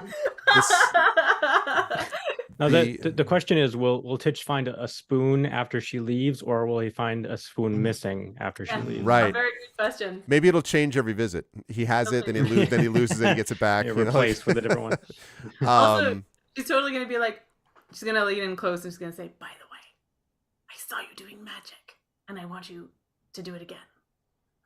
Not right now, but at a later time. Make your spear be shiny and sparkly." It's just linseed oil. I don't. I know. I saw. That's it. Linseed. Sure. Exactly. Yeah. As the sun, which has now reached its full noon height, and the hobbits and the Man of Bree make their way with Bilbo, I think the camera would pull back to reveal a somewhat venerable dwarf who is kind of looking just at the edges of the Shire, and he gets a big smile on his face, and he says, "Well, that's what I would have hoped," and then turns and heads off, and we bring an end to Shire Adventures. Lovely work, everybody. Yay. And good stuff, folks. That was a lot of fun. Who is your king? That was a lot of fun. Really, really fun stuff, and very well done on what was a very enjoyable sort of close to Shire Adventures. Thank you, Dragonspear, for the cheer. Appreciate that. Now we bring things to a close. I will not say do not weep, for not all tears are evil. But I will start with Tren, bottom right of the set of squares. Tren, great stuff from Titch the Whole Adventure. I really enjoyed seeing Titch develop. Joking aside about the love for chickens, there was obviously much more to Titch than that. We got the sense of someone who was like really devoted to his duty.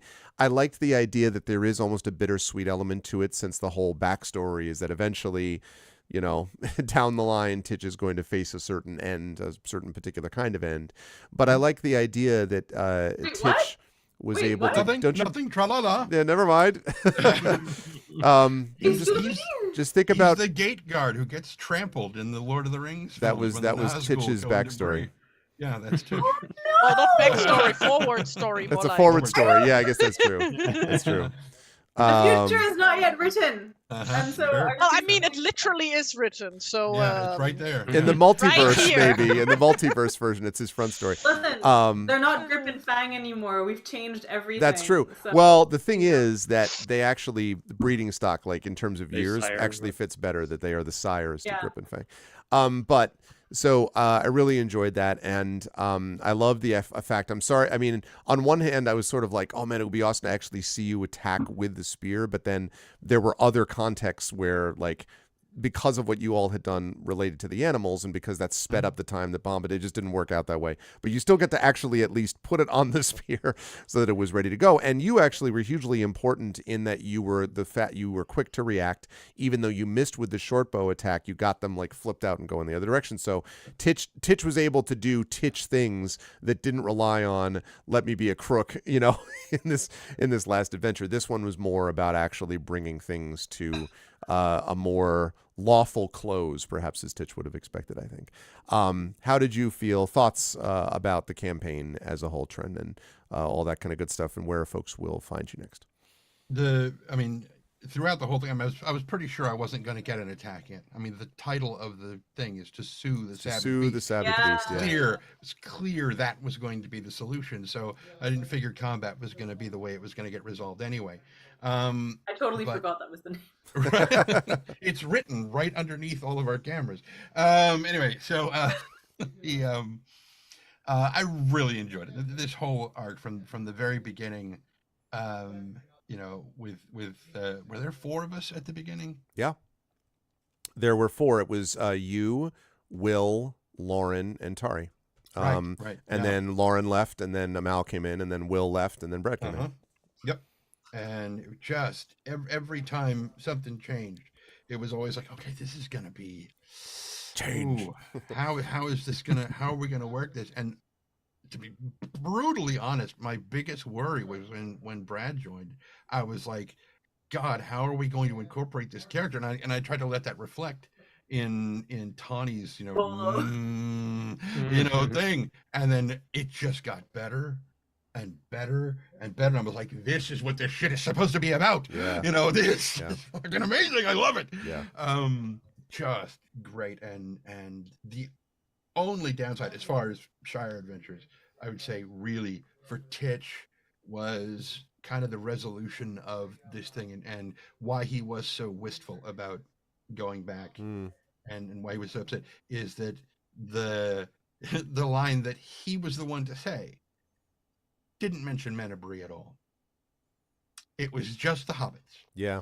It's true. Just hobbits only hope to help. It's like, oh, okay, well, fuck me then. Yeah. You know, Yeah. like I was like, oh, Titch, just shut up, you whiny little. Okay, well, I mean, but you know, it's like the session before. He was so frustrated because he didn't get to fight. You know, he was like with the it was love it, and of course the fact he's going to get. We don't know he's going to get killed by Nas. That's true because we never actually find out his trampled. final state. Yeah, just trampled. Right. Just the Maybe gate falls on he's top of him. becomes the new gate. I mean, I don't know. It's you know, it's a very muddy road. It could be filled with discarded carrot husks from Peter Jackson. Almost certainly is. I mean, Yeah, it's just sure. You know, but yeah. I'm frankly deciding right now that was a holiday, and Coriander will turn up on that day and be like, "I came with Granny." Just like... And so when the thing falls, Granny and Coriander help bear it aloft so that he's not crushed by it. Yeah, yeah, Just like Feet of strength. Like someone else's strength. absolutely. Well, every bone in Granny's body, like There is Granny will a be a level pretty 10 good character by chance that Granny will be already, you know, I don't pushing know. up daisies Granny, at that point. I'm just saying. maybe, yeah, She's No like way. older than Bilbo. I'm just Yeah. saying. Yeah, but she's obviously gonna outlive Bilbo. Yeah, she just Of lends course, in the yeah, he because just lends in the also ring. has a ring and stuff, you know, a ring of power. Yeah. That But extends her she's a lifetime. lady. I just like Hobbit ladies. I'm just deciding. Yeah, they don't actually die; they just age. Yeah, they just- They Yes, of you know, course. they age. We have never seen a lady Hobbit die.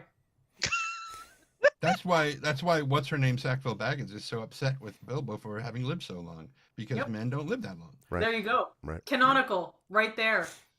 Hobbit ladies don't die. they just become, you know,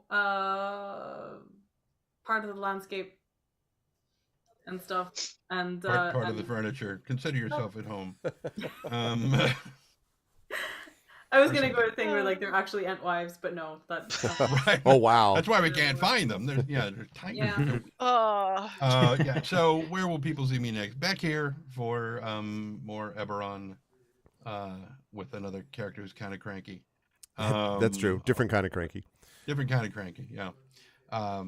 But yeah, and then at some point, next, like a month from now, or whenever, and we by the way, chat, have made the basic details of the characters for Tari and Tren, so that's going to be very exciting. I was talking to Tren a little bit about that before the stream today. So yep, and Tren's character's name is it's not far off. Like I was reading the description in the Beowulf channel, and then it's like, poor Greg's gonna have to, I think Tari's like, Greg's gonna have a stroke trying to pronounce this, because it's just gonna be, I'm like, his name is like, just I'm just gonna like mumble every time. And if I remember correctly, you have trouble rolling your R's. Yeah, I can't roll R's. Right, I'm just like, I can't do it. Name, and it's gonna be awesome.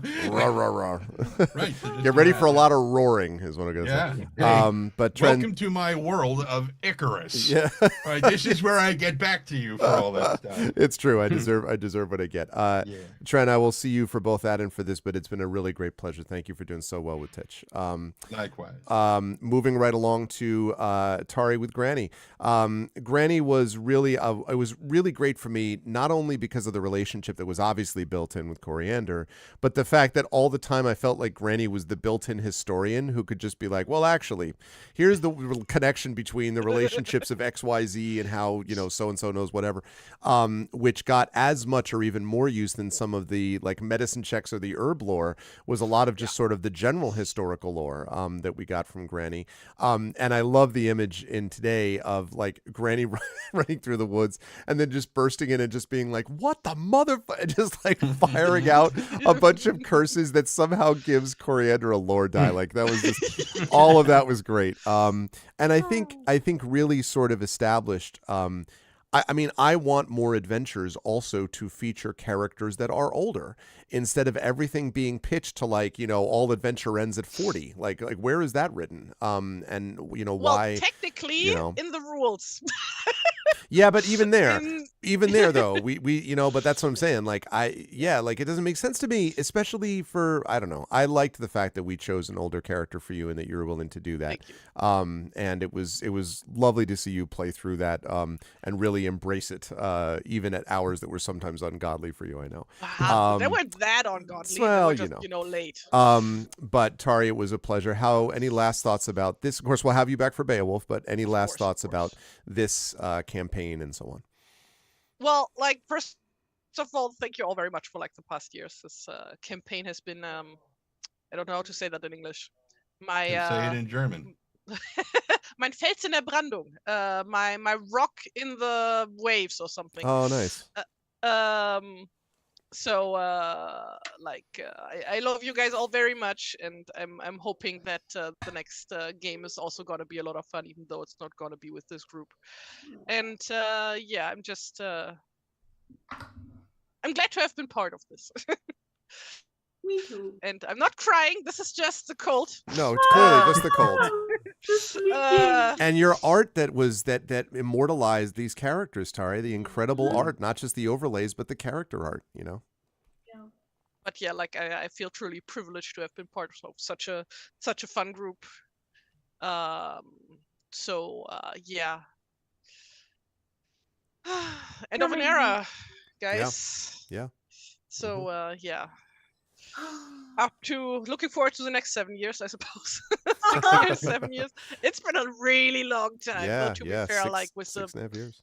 Pandemic in between, that kind of like condensed things a bit down, I feel. Yeah. We had like I don't know, 3 years that like felt simultaneously like 3 months and a whole decade. Yep. Somehow. Yep. So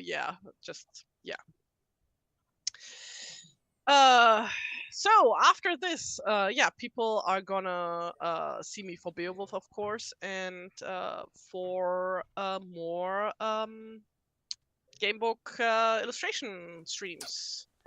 I again forgot the name of the book that we are currently doing. Chasms of Malice. Chasms of Malice. It's a very subtle book, very nuanced. It's so very, very subtle, very nuanced, and it's like, and you fight a monster, and you fight a monster. Yeah, it really is, pretty much. But yeah, like for Beowulf, somebody in chat, TomTom, already mentioned that like our old sagas and stuff that is very appealing to Germans, and it's like, yeah, really into that shit. So I mean, the Nibelungenlied, the Nibelungen Saga was like my first big fantasy love, which got me into Lord of the Rings and all that kind of jazz. So yeah, like I can't promise anybody that I'm like gonna be doing a lot of like Beowulf references, because I'm not really super familiar with that story in particular, but I am familiar with the Eddas and the Nibelungen and a bunch of other saga stuff, so very familiar with the genre of these kind of books. And I'll be dropping historical factoids left and right, because I'm also really into pre-Christian European history in general. So that is I'm gonna annoy Greg so much, and just gonna throw all the names at him that he will not be able to pronounce, like with No, you're going to be a resource for me, as I'm going through. So I should just like write like a list of like various names for various cultures that you can just like use for random NPCs that I come across. So that that's probably right. My worry was I was just going to do this, and you're going to be like, no, it's pronounced like this, you pleb. No, that's not a this thing. It's like, So to be fair, this actually fits, because my character is going to be from the Lower Rhineland region, which is in modern day Germany, on the like Dutch border. But like most of the campaign, I'm assuming, is going to take place in what is today England, right? It's going to take place in the Whale Road. So, but we'll talk about that when we get there, but like anyway. Like she's going to encounter a lot of people who like speak different languages, right? Yeah, that's true. Yes. So it like makes sense that like people would like say things, pronounce things differently. Yep. Yeah, we made able to Tari's pronounce her name well. or other people's names. Yep. So yeah. It'll be good. Thank you, Tari. It's been again a great pleasure, and wonderful work with all of it, and also with Inga. Just wonderful work all the way through. Another name that you can't pronounce correctly. Whatever. Shut up. Inga. It's Inga. Inga. That's what I said. I said Inga. Jeez. Not German, all right. But thank you. Seriously, it's been very, very lovely. And I do want to mention, as Brad, I want to give Brad and Mal their chance here, but that I want to just relate to everyone that Effect Life mentioned. Thank you, Amal and Brad, for years worth of endless fun and entertainment. I don't think I'm alone when I say that I'll truly miss you both. Good luck with whatever you'll be doing off stream. Thank you. I hope I'll see the two of you in the future here on this channel. And Echo says, Effect Life has spoken my words. I can't say it any better, but thanks so much for the years of entertainment to Brad Bollier and Amal Rivertook Elmotar. And says he's going to delve through his clips and find the songs of Amal. And Triffid brings, of course, this quote about older characters, which is, of course, famous. Though much is taken, much abides. And though we are not now that strength which in old days moved earth and heaven, that which we are, one equal temper of heroic hearts, made weak by time and fate, but strong in will, to strive, to seek, to find, and not to yield. Of course, famous. Thanks, Triffid. Brad, my friend, it was great to be able to have you as a part of this as well. I was a big fan, obviously, of both Bolo and Cal. And I think you had a chance to play two sides of one who gets into trouble all the time, memorably with Flankseer, and one who does more of the herding cats thing on the other side, which I thought was an interesting book ended there as well. But I think you brought a kind of steady and calm presence in the latter role, and in the former role, you brought a big disruptive element in a good way, in a positive way, that was really tons of fun. And I was thinking about even like you joining up with the gang, in Dale and all that, and then restoring the everything to prominence with Flankseer and all that was a ton of fun. So the broken mug with the battered mug. So just a lot of really positive things that were brought to the table. What were your feelings about it, about the campaign, and where will the fine folks find you next? Yeah, it's been really great over the past bunch of years. I'd known Amal, but just slightly from conventions, meeting a couple of times, and Trinitari I hadn't met at all. So it's been great to get to know you guys and play, and converse before and after, the adventures and stuff. And I have genuinely not met a better GM in my life. This has been great, and you are awesome. So this has been really fun and great to experience. So thank you as well for all the adventuring and the fun and the laughs. You guys have heard this, and correct me if I get this wrong, but if The Hobbit is fairy tale, then Lord of the Rings is legend and Silmarillion is myth, right? Yeah. And we got to experience two of those three, and I think in a very genuine way, right? The previous adventures felt legendary to me, and this felt fairy tale-ish to me, and it was just great to be in that world and to experience it like the books portrayed them, right? Seeing the characters and being part of it ourselves, both in Lord of the Rings world and the Hobbit world. So that's, I don't know, it's a real treasure, for me as a Tolkien lover, Lord of the Rings lover, to get to experience those two things sort of separately.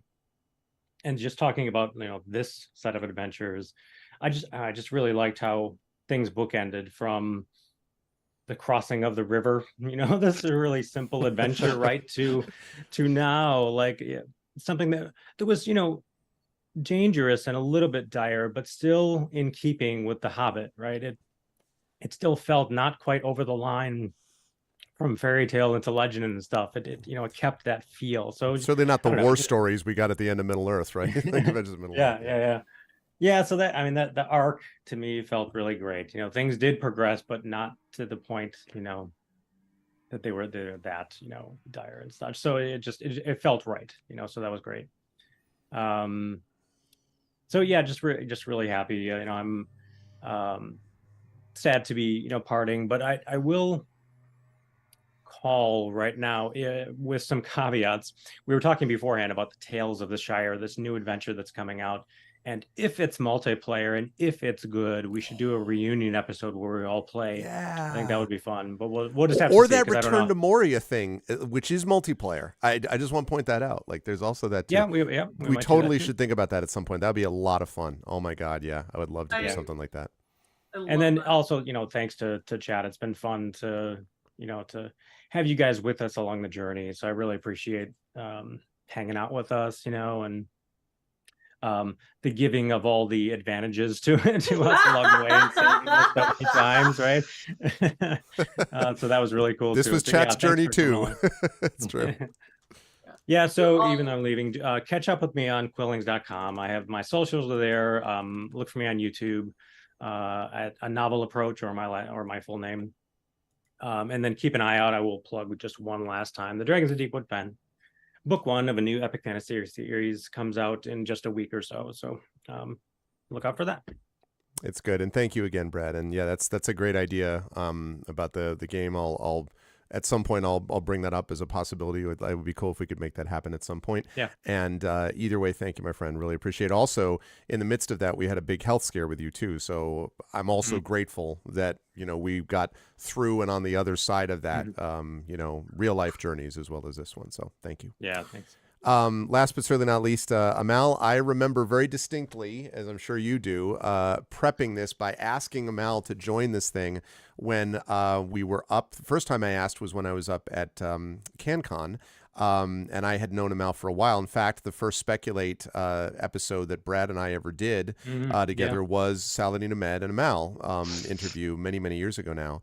But I had a chance. That might have been my first podcast. Is that really? Wow. I think so. And so and I knew I was like, I was trying to assemble this group, and I'm like, I was like, even at the time, I'm like, Amal's always like super busy. I'm like, but I bet if I pitch it the right way, because I remembered in that interview that you had talked about the fact that at one point you had played, and I quote, far too much Dungeons and Dragons, and I enjoyed it too much at the time. And you're like, but then I had to, I tried to focus on my own writing and this other stuff. But you mentioned liking, and I should say, I shouldn't say D&D. That's not what you said. You said that was you really Dungeons and liked Dragons. role play. It wasn't Dungeons and Dragons. Yeah. No, but you said you liked role playing though, and that you had enjoyed role playing games. And I'm like, I wonder if I can pitch this in a certain way with Tolkien.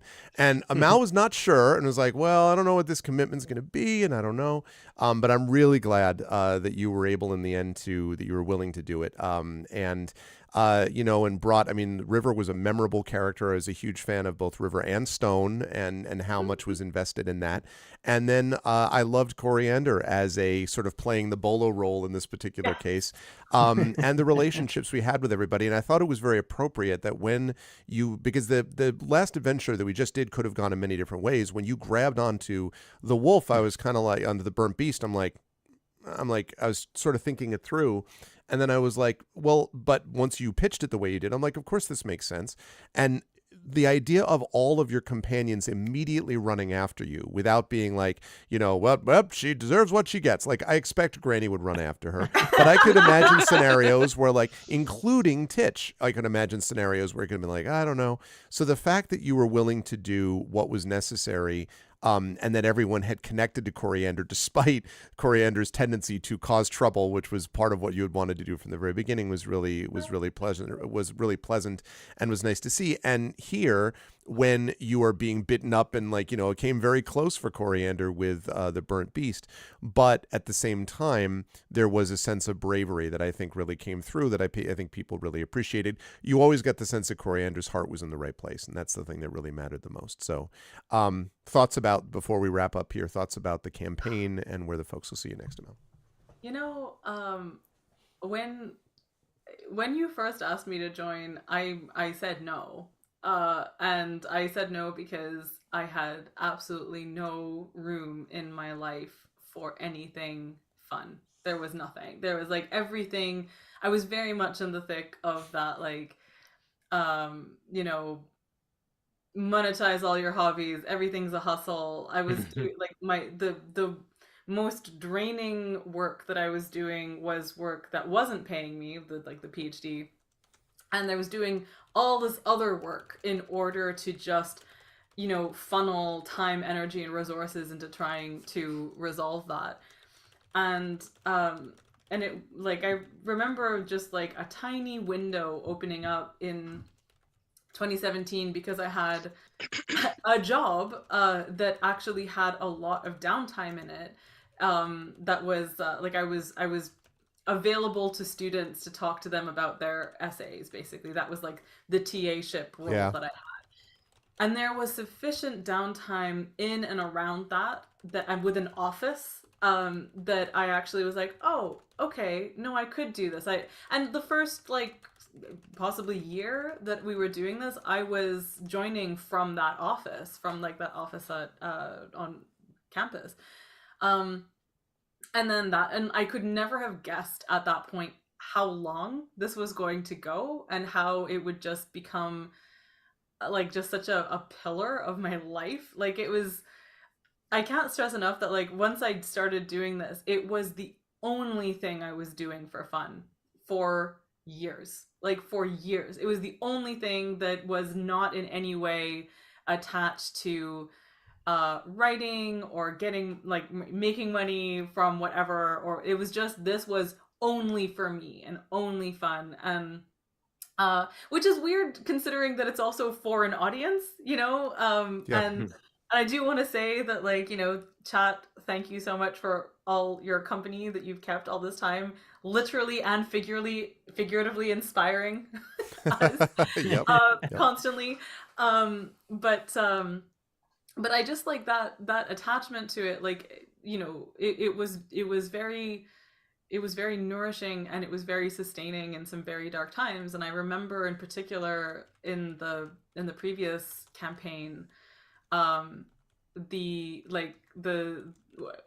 time when the first time they met the dragon Raynar, and talking to the dragon and stuff. That was during the pandemic, and that was I remember where I was when it happened. I remember it breaking through a lot of very bad feeling. I remember it kind of illuminating for me the shadow mechanic and how much that sort of touched on the experience of the world.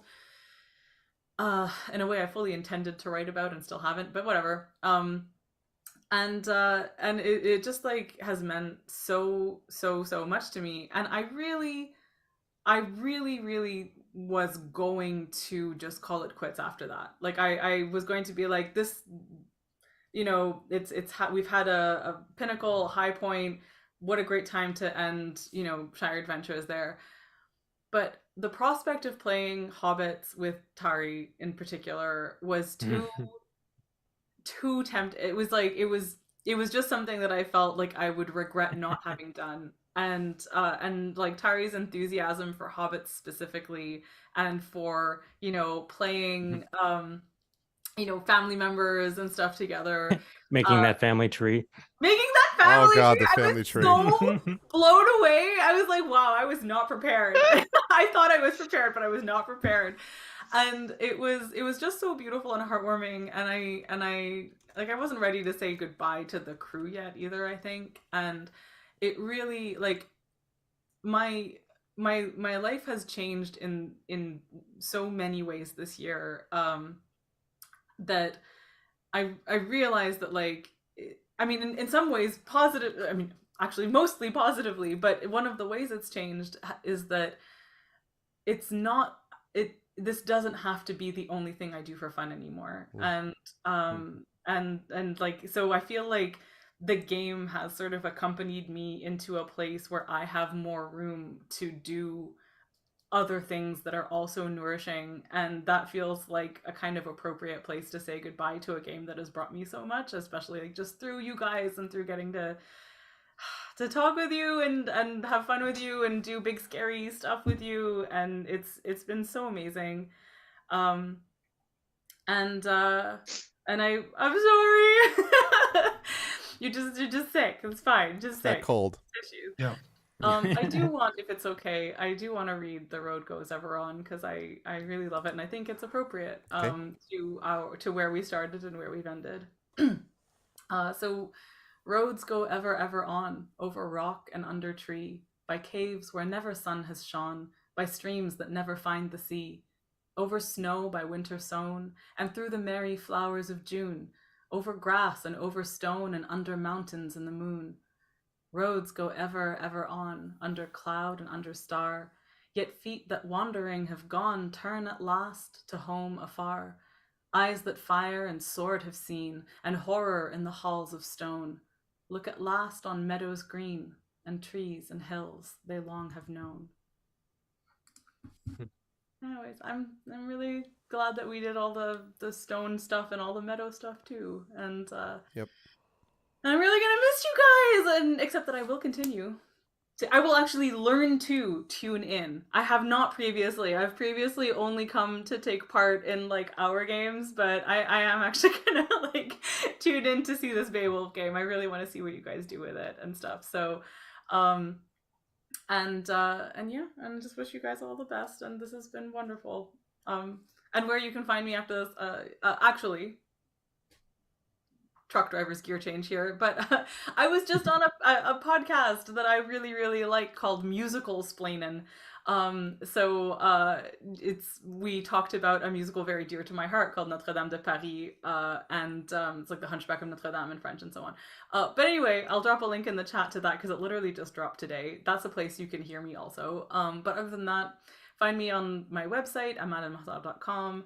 I am, I think, going to be like kind of pulling back from a lot of social media in general, just the way the world is going and stuff. But I do want to keep like writing a newsletter and being connected that way, and tuning into cool stuff like this and seeing you guys. So that's the thing. And thank you so much, Greg, for everything that you have done, for pulling me into this game, for keeping me in this game, for giving me this game, and for being truly the best GM ever. Like, just point final, no contest. So thank you. Thank you. I'm honored. It was a great pleasure to have these wonderful people in this group. And I will say for myself, just briefly, that, Tolkien has been my favorite author for a long time, because it was the thing that sort of connected me to my parents and a variety of other reasons. And there is something always bittersweet about Tolkien, which is very special to me, which is the notion of friends that part and reconnect. And it's in that spirit that I hope we can think about this going forward. And chat, you deserve a lot of credit as well for having done this and being a part of that process one way or the other. So it's been really an honor, and a joy to be able to share with people that also love Tolkien the way that I do, this wonderful world, and to tell stories through it, which of course always are set in another world and are always speaking about ours, really. And so in that sense, out of a sense of both sadness and loss, but also triumph and gain, I am very grateful to all these people for being wonderful players and wonderful friends. For the final time as a group, chat, can we get some love for the amazing crew of Shire Adventures Lord of the Rings role-playing? And thanks as well to Free League Publishing for sponsoring this too, I should say. Thank you so much to Amal, to Brad, to Tari, and to Tren. We'll be back with the Beowulf campaign in December and January, but for now, Shire Adventures comes to a close. Thank you all, and I will see you folks soon. Bye for now. And that is going to do it for me here, but it's not going to do it for me overall. Thank you again to Free League. I am now going to rush over, and it is literally rush over, so I can get involved with the GOG stream as campaigns continue. Some stories come to an end, but more stories continue elsewhere, and that is the way things work. You never want to leave out that part, that all good stories come to an end, but you never want to leave out the part that a new one always begins. And we're going to have an opportunity to do that going forward. So thank you to chat for having been here, for having inspired, for being a part of this. And if you liked what you saw here, please do spread the word about the show and about the channel, because we want to tell stories like this, and all of the campaigns that I have I've been very fortunate to be able to have with wonderful players that tell wonderful stories. So thank you for all of that, and we'll make more announcements about that as we go forward. I want to thank everyone for being here. I'm not going to even run through all the channel stuff, except to say to please follow, please subscribe, please support the Patreon, please support the YouTube. Those of you who are on YouTube, thanks for watching. Please watch on our channel as well. And thank you to Dragonspear, to Hillness, to Prince Justin, to Triffity Mats, to Tari Tunes for being wonderful mods. Thank you as well to Dragon, Hillness, Prince Justin, Triffid, Effect Life, Echo, Wispy, Tom, and Tren for being wonderful subscribers and Patreon supporters. And thank you to Amal. Thank you to Anthony, to Big Boss, to Fraswar. What's up, Fras? Thank you to Galadrobot is totally not a bot. Thank you to Jagtris, to Mark, to Mr. Jonas. Thank you to Red Bear. Thank you to T-Bank for being here. Thank you to all those in the past as well. Thank you to Lauren and Will for being part of Adventures Middle-earth in the past. We really appreciate that too. And last but certainly not least, thank you to Free League for sponsoring, and to Cubicle 7 for their amazing work with Adventures of Middle-earth to begin with, and of course to my amazing players who finished up this campaign. Thank you to Amal, to Brad, to Tari, and to Tren. That, folks, is going to do it for me here. I'll be over on GOG.com in hopefully about 20 minutes. But thank you, everyone, for watching this. And for the last time, I hope you will enjoy the Shire Adventures video. Thank you to Peripheral Mike for doing that and putting that together as well, and to Tari for her amazing art. Much love, everybody. As Tolkien himself would have believed, this is but the beginning of a new journey as much as it is the end of an old one. And in that spirit, much love to all of you. I'll see you over at GOG.com in a bit. Thanks, everyone. That is the conclusion of Shire Adventures, and I'll catch you all soon. Bye for now.